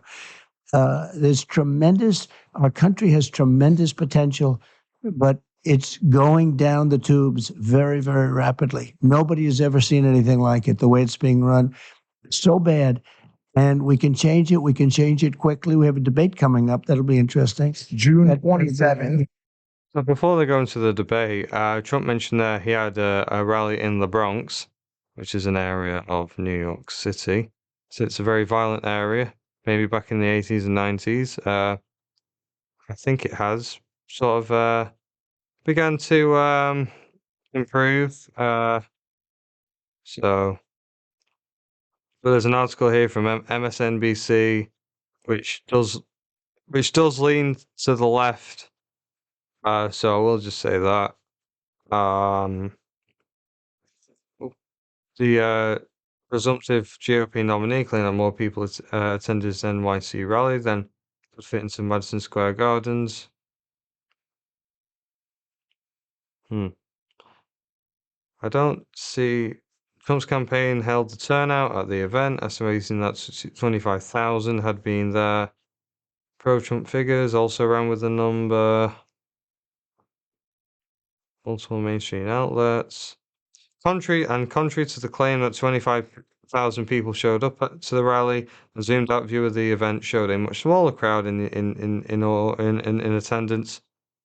The campaign had a permit for 3,500 people. The New York Times reported. For context, New York City's Madison Square Garden can hold fewer than 20,000 people, and the Sphere in Las Vegas has an 18,600 person capacity. It's notable that the rally drew even the meager crowd it did, considering the location, but the claim that more people were there than could fit inside enormous venues is a familiar exaggeration from Trump, and with that, you can kind of see the bias leaking in from MSNBC there. But yeah, as reported on by the New York Times, quite reputable. Yeah, a bit. I did hear some. I think it may have been from the Daily Show. I will double check that. That Trump may have paid people, but that I know that. Or I might just be confusing that with something that was reported on back when he launched his campaign in 2016. So, yeah, but again, a bit more inflation of numbers as it's typical, as well, is my, yeah, well, as what Trump seems to be doing quite a bit in this interview. I'll let it run a bit more. Yeah. Hosted by one of your favorite television networks, CNN. Well, they gave me the option. They said, would you do it? And they didn't want to do it. He didn't want to do it. So they gave me everything. Well, how did Trump even know that? I believe it was Biden who extended the invitation. Biden v. Trump. In fact, people were saying that Biden shouldn't do it. Yeah, it was Biden who proposed it. Like, why would Biden propose it when his team apparently had advised him not to do it because probably because of his age and his ability to debate, and it was probably the State of the Union address he gave that convinced him that maybe he should. Yeah, so Trump's saying that he didn't want to do it when again, I don't. It was Biden who came out with the invitation, and Trump who accepted. So I don't know where this claim's coming from, but anyway, we'll continue a bit more. Fake Tapper and lots of other people that were gonna, were involved on CNN. They wanted it to be seated, which I didn't like. I said we should stand, and I think we won that point. But I would have agreed to whatever I had to agree to because they didn't want to do it. They thought that I wouldn't do it because it's CNN, but I've done plenty of CNN. I did a town hall not so long. he did talk about the town hall he did. He's kind of just disproving his own point. So yeah. We'll go with CNN. That worked out well. But I think they'll be fair. I think they're going to try and be fair. I mean, as fair as they can be. But I think it's important for there to be a debate. So they said, "You want to debate? Yep, I'll accept. You don't even have to tell me." Then they said CNN. They said the different people that are involved. But let's see what happens. I used to get along with Jake Tapper. We'll see what happens. But it doesn't matter. Whatever it is, it is. That sentiment that CNN might be fair to you They might be. is a bit of a departure I'd from say your a good normal 10% chance. from your normal hardline stance. Do you think that you're starting to come around or soften your views on some of the networks that you may have not gotten along with in the past? No, they're fake news. Yeah, fake news. No, they're so bad. One of the good terms, right? Fake news. But Returning once again to one of his old catchphrases. So yeah, very much still harkening back to the old days. no, I don't think so. I thought maybe, I had one with Caitlin Collins about 4 or 5 months ago. It was one of the highest rated shows they've ever had. And I really thought they were going to go maybe sort of in the middle, but I was wrong about, as I'm getting on and I'm hearing the way I'm being announced, they said, "Hey, these people are playing hardball. They're making a big mistake." But the ratings for this debate, I guess, will be quite good. Massive. To be fair to Trump, the Caitlin Collins interview for the I say anti-Trump. That sounds like a very divisive way of wording it. So, but for the Democrats, it was considered a massive loss because it basically just gave Trump a platform. And I think he was correct in saying that CNN. I never got the chance to watch it, so again, please watch it. I'll watch it myself. Please watch it and always double check what I'm saying. But yeah, no, I think they did come out kind of hardball against him, and it just made him look better because I think they fumbled it. It was considered a failure. So yeah. And I imagine it probably did attract some big ratings. So, to be fair to Trump, that can probably be substantiated. Are you surprised by his decision to face to face with you? You mean the fact that they're willing to do it? That Biden's A willing little to do bit. They didn't want to do it. They thought I turned CNN down. Look, CNN is the enemy, and they thought. So that's divisive language. Although to be fair, he does mean it in a more jokey way. But again, typical Trump rhetoric coming through a bit there. But I was going to turn CNN. Now, I should say this. I don't know really where Logan's gone. The last time I remember hearing Logan was when he did the $190 million. No, the when he did a little fact check on the amount of money Trump raised. So I don't know where Logan's gone. He's been very quiet at the moment. Mike's coming in here asking a couple of questions. Oh no, Logan asked about how it was like to be president and why Trump was running. I think there's a lot of stuff to dissect in this interview, but yeah, so talking about why, if Trump's a billionaire, why does he want to run for office? I mean, it's not a bad question, kind of softball, but I suppose no one's really asked that before. Now, if we just assume that no one knows Trump for a second, we all just got neuralized and from Men in Black, mind wiped, and he was a new guy. Yeah, no, that's a good question. Feels in many ways very self-explanatory. Like, why do you want to run for office? Well, he ran for office before and he won, and he's eligible to run again. And why wouldn't you? He's got a lot of power and influence. And it's like, why would you bother? Well, he hasn't got much else to do. But I respect him for asking the question, and it could have led to some interesting, some interesting roads. So respect to Logan for asking that question. I don't want to diss that question too much. So maybe it would have worked a bit better if he said that if this interview took place in 2016 I feel like we all kind of know Trump a bit now, and I think that he's just in the media so much. It's like, well, why do you want to run again? It's kind of a question that we kind of know the answer to, but yeah, why do you want to give your time as a billionaire to being president? Like, I mean, again, it's hard with the media landscape to kind of think about that question in a way that isn't related to narratives surrounding Trump, and just think for a minute, oh, well, why does he actually want to run and be in office? So, yeah, respect for that question. Yeah, I didn't really go into that so much.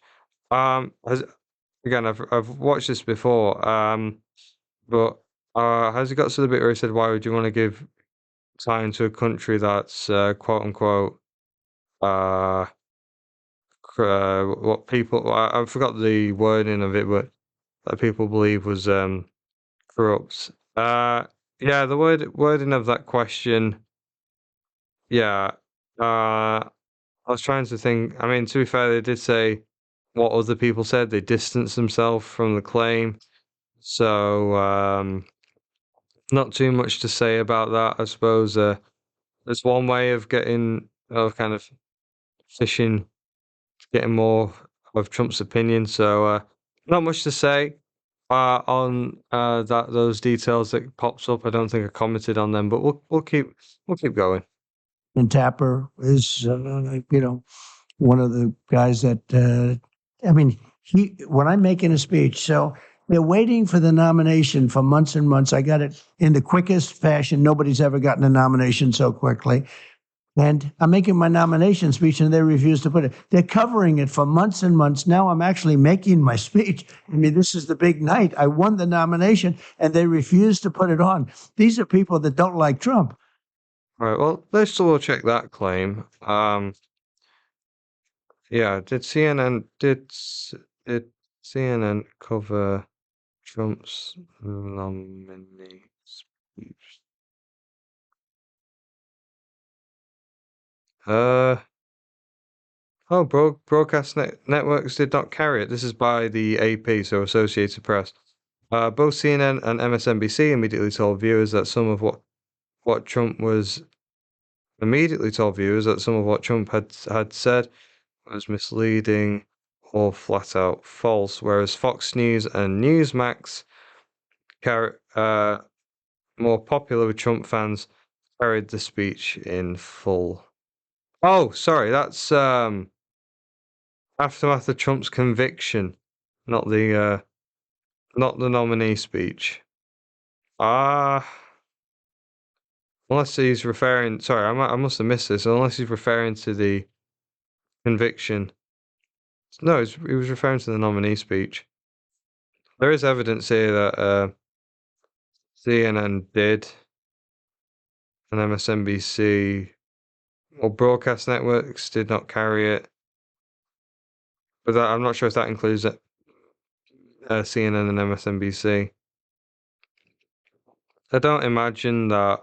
Oh, there's something here from The Hill, an article here from The Hill. CNN,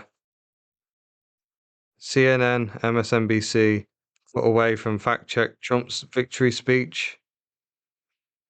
The article's not loading, unfortunately. So yeah, CNN cuts away from Trump's border speech. This is from Forbes. CNN cuts away from Donald Trump's border speech to correct several lies. Yeah, so I can't find articles about his one of his speeches, his acceptance speech. I say it's his acceptance speech. If I have a look, we'll go with 2024 presidential election. United States president. It still says Trump is the presumptive. So if he did do a speech, it's not really. I suppose it's not really an official victory speech because he hasn't officially got the nomination yet. He's just pretty much the winner because no one else is standing against him. So, but I suppose I don't know. It just says presumptive at the moment. So I think he's officially confirmed at the convention. So maybe there's an additional reason as to why they didn't cover it, rather than they just didn't like Trump. Because as we saw, there were some instances where they just cut away and fact checked. Anyway, I don't know. There may be a bit more to this than what he's making out. But it's okay, because I think it's important to have a debate, or a number of debates, actually. The fact that you are so vocal as well, especially on social media, I think works in your favor. And personally, I like that you come with receipts sometimes. Yeah. I've seen you pull them out of your No, I understand. jacket. Will you have receipts? I like to do it. Well, fact checking's fun. Yeah, I know what you're. We're gonna.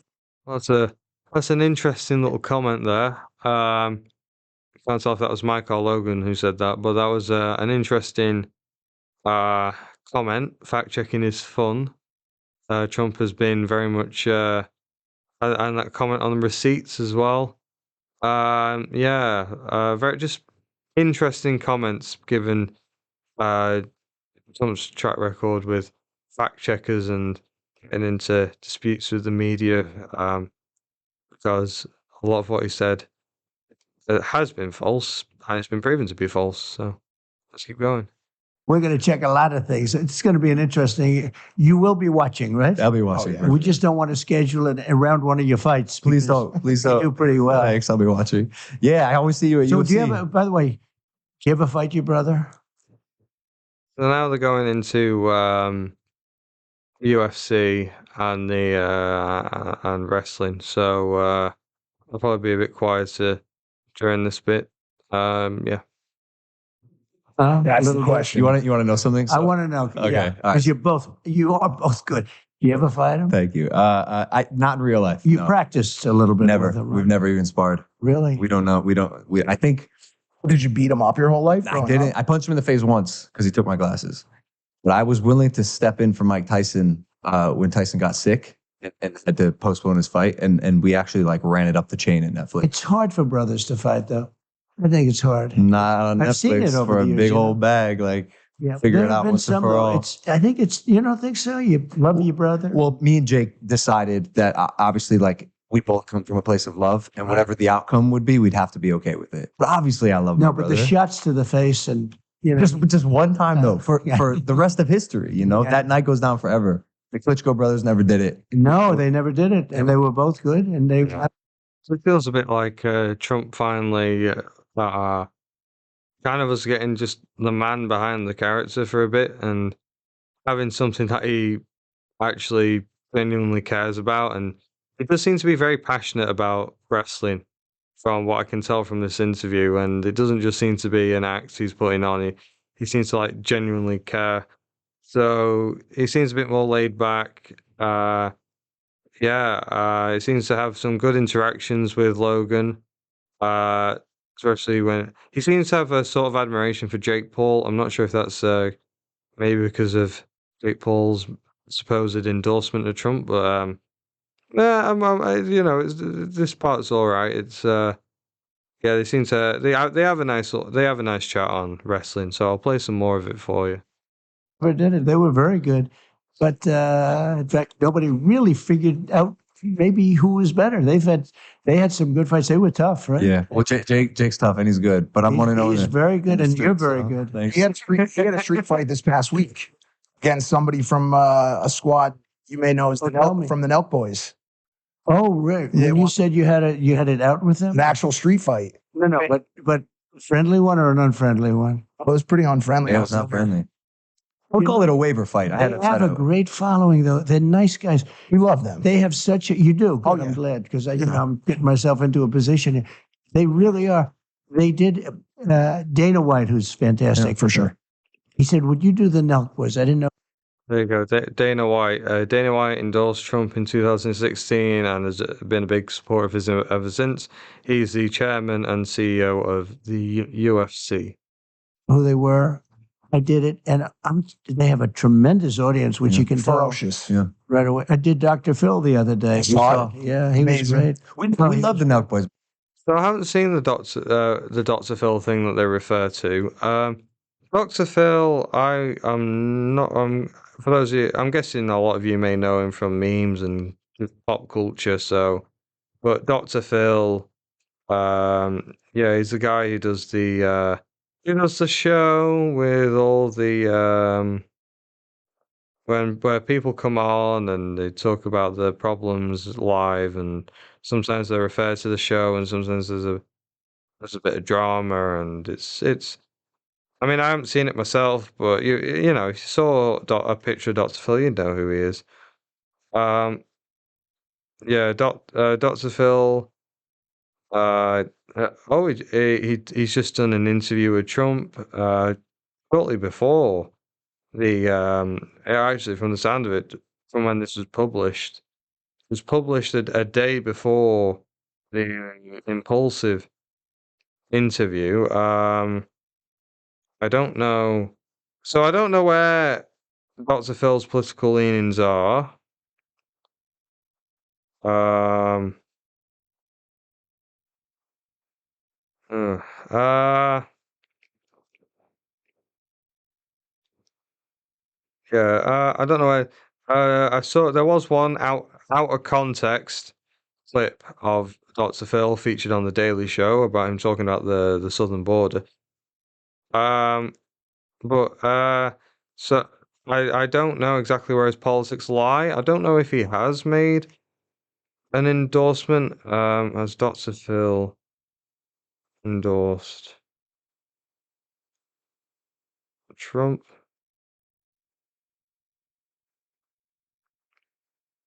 At the outset of a roughly, this is from Deadline. At the outset of a roughly 1 hour interview with Donald Trump, Dr. Phil McGraw said he does not endorse candidates. What was quickly apparent is that McGraw does endorse Trump's claims that his felony conviction was unfair and orchestrated by Democrats. That's claimed by Deadline. CNN host Dr. Phil disagree. This is from The Hill now. CNN host Dr. Phil disagree over Trump trial, and the quote's just been partially cut off there. We'll react to that. We'll react to that interview soon. Anyway, we should probably keep it on Logan Paul. So we'll keep going with Logan Paul. By the way, the Nelk boy we're talking about is like it's kind of like His name's Bradley Martin. He's a big fitness Right. guy because we know Kyle Forgard, Kyle, Right. and John Shahidi for Right? years now. They're But great. Bradley's this big 260-pound, bodybuilder, and for years he's called people out. I'm 260. I'm 260. I'll fight you, Right. and got into it with Logan. And And how did it work out? How you think, Mr. President? I think he probably did pretty good. I've watched enough of you fight. It was off camera. It was cool. It was like a duel, like a good old fashioned Yeah. just boys being boys. No Was it, camera. it was a real deal. The real deal. And No rules. was he finished? Quit. He did. He would. Yeah. but we were very impressed with him. Actually, He showed up. He has no combat sports experience. Yep. Stepped up. So he as just somebody had he had muscle, but not the just no training. Yeah. Just no training. You ever been in a fist fight, Mr. President? probably not. I've been like little. It was nothing like. I mean, I'd like to say, I fought my way through school. Right. And, I fought my way out of the Wharton School of Finance. But Very odd reference to pop in there in terms of fistfights. I fought my way out of the Wharton School of Finance. It's kind of funny how he's talking about wrestling, talking about Logan Paul and his recent fights and his work in the industry, and then he all of a sudden goes, "Oh, Wharton Business School," which was where he did his Bachelor of Economics. Quite a prestigious school, part of the Pennsylvania State University, which Trump does mention again. Yeah, so kind of an odd reference to pop in there, but maybe a bit of campaigning. Yeah. we didn't have a lot of fighters. Yeah. We have fighters, but not that kind of fighters. But I've had a lot of fun. I'll tell you, we had a great time. Over the years, I've been very much involved with Mike Tyson. Mike is a great guy. My son, I have a beautiful boy, Baron. and he loves Mike Tyson. Beautiful boy. Big boy. He's huge.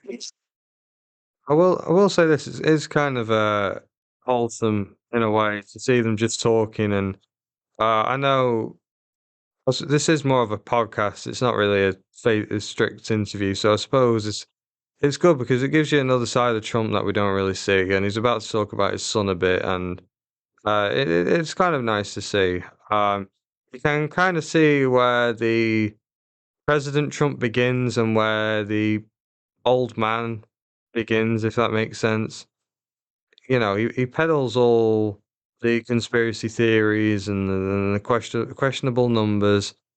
And then, you know, there's moments like this where he just settles down and just talks. You know, in terms of Paul and Mike's performance, Logan Paul and Mike's performance, it's, you know, again, the sitting through his dubious claims, not really challenging it, but I suppose as a podcast, Trump has had a history of walking out and storming out of interviews, so I suppose kind of getting on his good side is a good way to kind of, you know, implicitly show another side to him.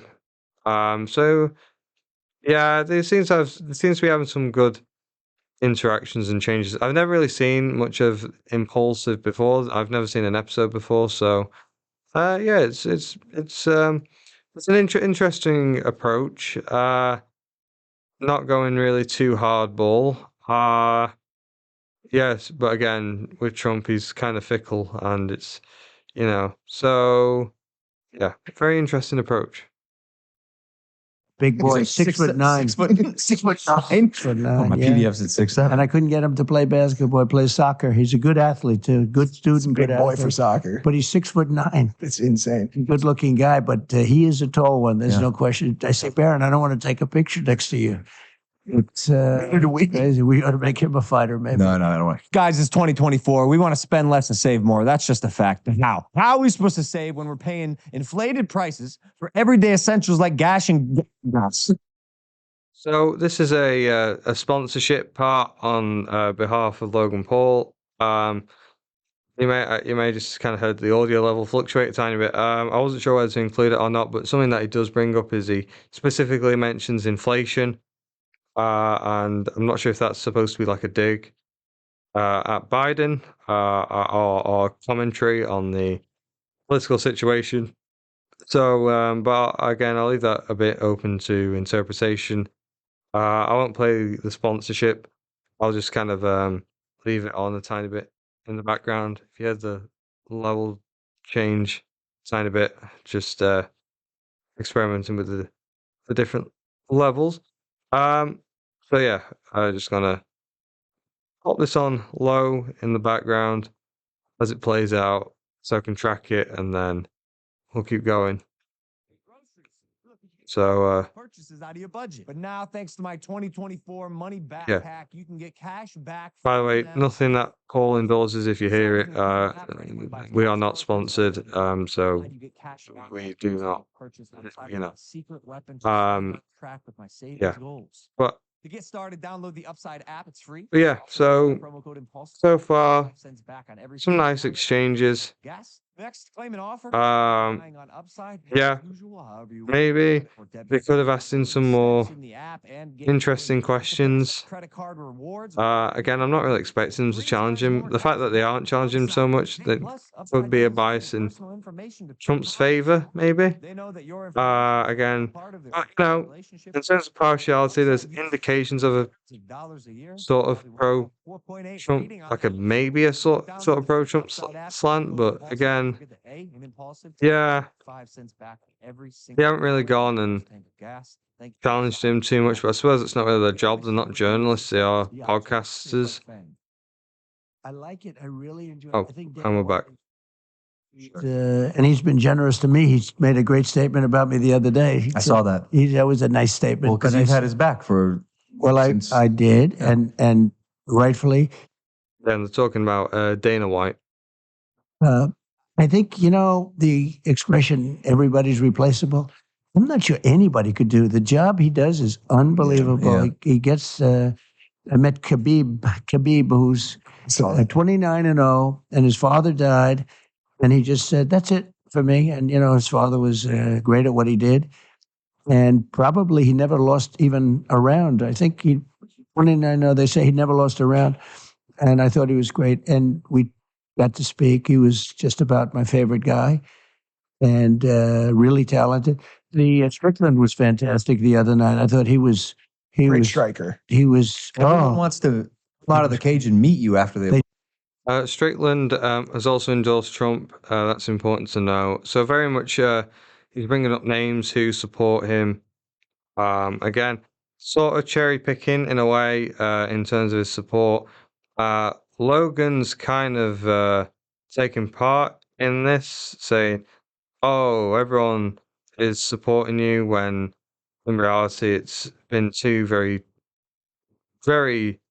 two very pro Trump people. Again, it's I don't really want to apply the same kind of journalistic standards to Logan and Mike, but I can't help but again, it's nice to see the interactions between like you know just when they're just straight up talking about pure wrestling, or when Donald talks about Baron, but at the same time, I don't know, they don't really kind of politely challenge Trump on anything. They don't, because when you're talking about Trump, he's got such a reputation that it could be things that the audience might want to know. Well, the thing is, the majority uh, of Logan Paul's audience is mainly younger people. I believe so. Yeah, not much implicit challenges or very light prodding. I mean, yeah, I think the mistake with Trump that I think a lot of journalists make is they either go in all propagandistic and pro-Trump, or they go in and they just want to attack him on every single level possible, which leads him to storm out. I don't think any journalist kind of just does the sort of, maybe I'll tell you an interviewer is good at doing this. Jon Stewart's really good at doing this, even though he's a comedian, because when he had Ken Buck on, it's like he just made he just made it logical. But the two still had good moments though, and shared some good jokes. But when Ken Buck claimed about the trial being rigged, well, not rigged, but having like a partisan bias, then Stewart did challenge him on it, and Stewart's well known for, when he had Barack Obama on the show back when he was president, he did challenge him in certain areas. So, yeah, I think there is a way of doing it. Again, Paul and Mike aren't journalists, and they haven't had the years of experience that John has, or really the political conviction that that Stewart has. So but it would have been interesting to see maybe them, if they are moderate like they claim. Then I would have liked them to have approached this more from because a lot of kind of a thing I get from this interview is that they kind of, with the Trump, why do you want to be president? They kind of assume that there's like a lot of elephants in the room, like no pun intended, because the Republican logo is an elephant, but there's a lot of elephants in the room, and they just seem to be desperate to avoid them at all costs. When there is a way where you can kind of word things and get Trump's reaction uh, in a way that isn't so confrontational. Uh, like like so why do you think so? You believe the January? You believe that the 2020 election was rigged. So why do you think that, or something?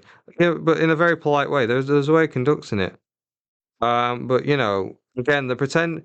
I think the issue with Trump in this campaign is that people are pretending he's this brand new guy who just drops out of nowhere, and people are just kind of ignoring that, and they're just like, oh, wow, and just pretending he's a new guy. I think as an independent, it would have been really nice to have seen um, Logan and Mike fish a bit more for some more nuanced responses without pushing it too far, like a journalist, or grilling him like a journalist would, which is their job. It's the job of the journalist to grill people like Trump, and usually they're in shorter interviews. But in a long interview and in a podcast format like this, it would have been nice to, because otherwise it just comes off as as an implicit endorsement of Trump, the way it's kind of framed at the moment, and with the way Mike worded about the trial as well, and some of the things he's kind of said on X dash Twitter. So yeah, again, I like, as I said before, I do in some ways like the approach how they kind of get it off a topic that's just completely about politics.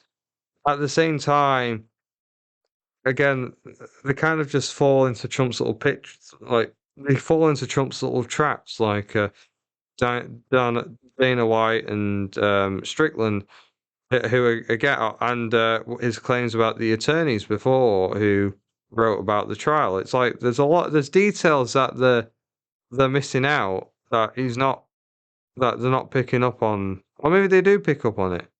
But yeah. Well, I know I seem to be fluctuating between praise and criticism, sometimes on the same point. But I do have criticisms of the way other people have interviewed Trump, because Trump is he's a very hard one to he's very hard to interview in a way that, you know, that comes off well.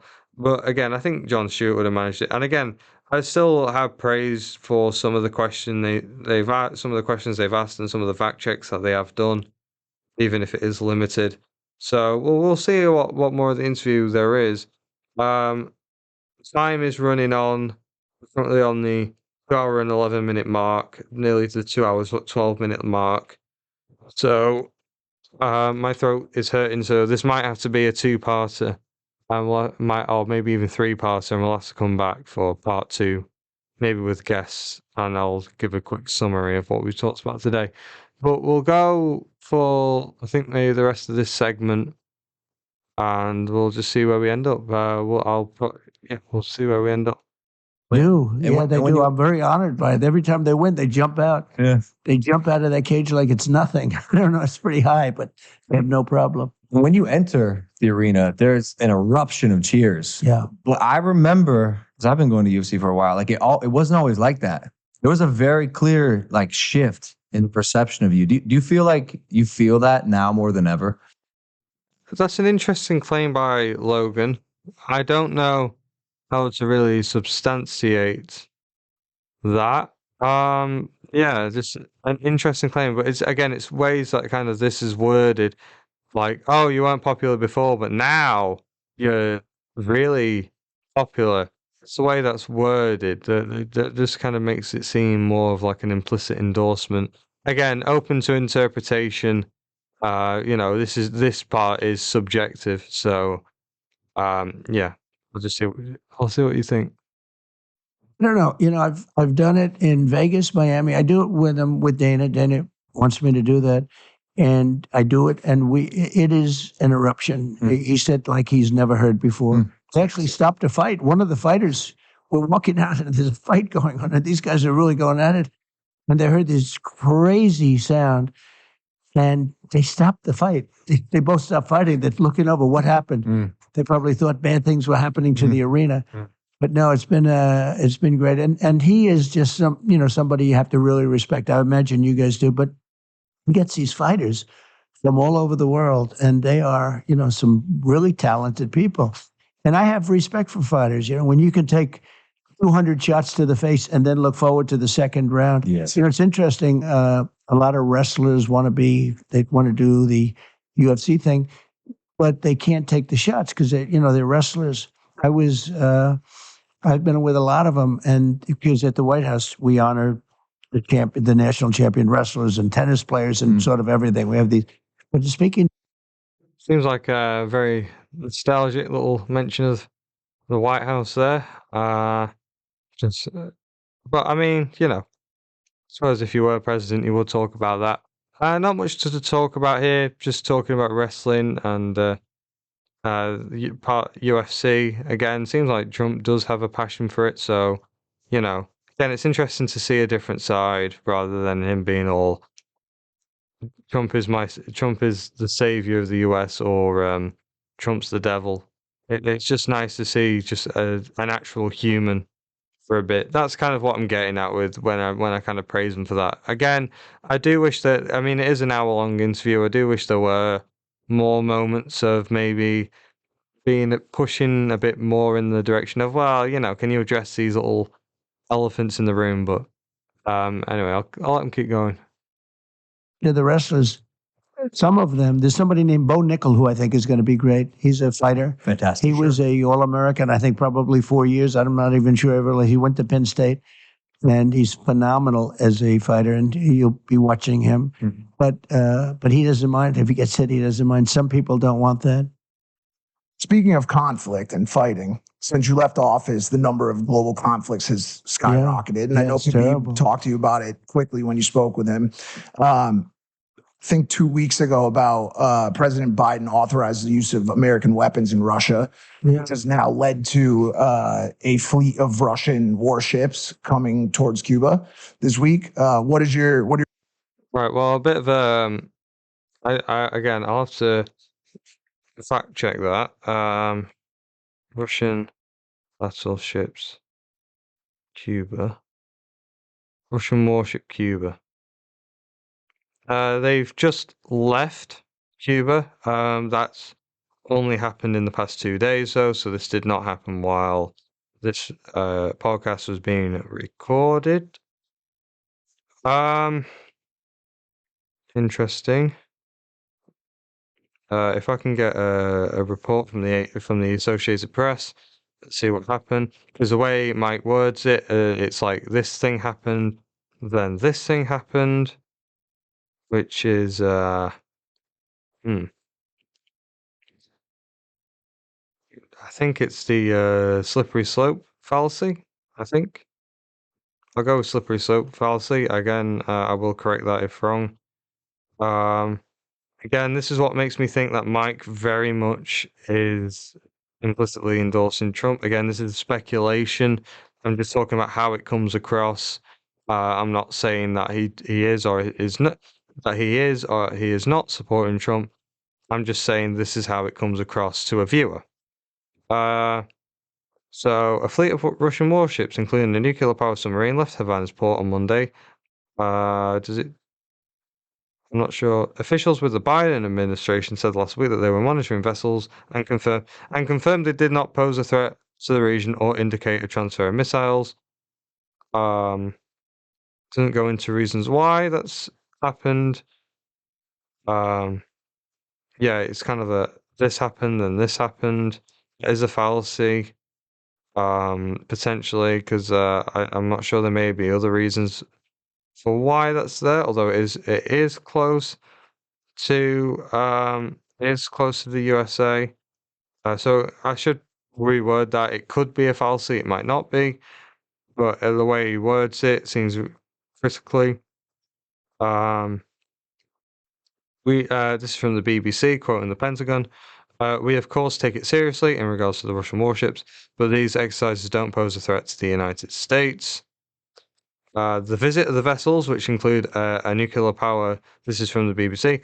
The visit of the vessels, which include a nuclear powered submarine and a frigate, have been seen as a show of force amid Moscow's tensions with the West over the war in Ukraine. So, yeah, I say it's a fallacy. Maybe it's not. The way he specifically words it is like this thing happened, then this thing happened. Maybe it was. I haven't seen official statements, although I do believe I can imagine that the Russians did want to have a response to that, so maybe it's true. Yeah, so yeah, there may be other reasons. I can't find an official statement that is would have been nice if they maybe pointed towards a source for that, essentially. They just kind of, I don't know what the timeline is. So if I go US, Ukraine, go on news.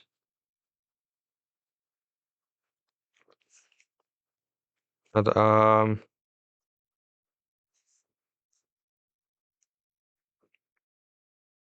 I can't see any headlines from the past few days. All right, well, yeah, it might be partially part of a fallacy, may not be. Um, Again, I would have liked that reinforced a bit more by evidence when making a claim like that. Russia is known for making shows of force, so yeah, yeah, I don't know. Yeah, well, I'll play a bit more of the interview. Your thoughts and concerns around our current handling of our relationship with Russia. Well, the Russian attack on Ukraine would have never happened if I were president. Would have never happened. It would. It's just a shame. So many dead people. Well, we're getting into a new section here, and there's certainly a lot to talk about with these claims that Trump will be making. However, my throat is getting really tired. I'm really hungry, and I think we've been going now for 2 hours and nearly 22 minutes. So I'm going to wrap it up. I hope you've enjoyed. This is the end of what's now going to be part one. We got through about nearly 20 minutes of the interview, of the 53-minute interview. Coming up, I think I might I'll watch the Dr. Phil episode tonight, see if that's interesting, and I'll report back. It's a 2-hour-long interview, so we might not react to that one live. So we'll try and keep it short. Maybe I might include a clip or two, so that'll be fun to react to. Anyway, thank you so much for listening and tuning into this pilot episode of Into the Debunker. I'm not sure how well it will do. Hopefully, it's not too controversial. And yeah, I hope you had a fun time watching or listening, I should say. Remember to like, subscribe, comment, drive engagement with the video, and subscribe to the YouTube channel. Check out our other videos, and yeah, thank you so much for listening. I've been your host, Matthew, and yeah, good evening. Oh, that sounds like a greeting. um, yeah, like, comment, subscribe. Bye bye.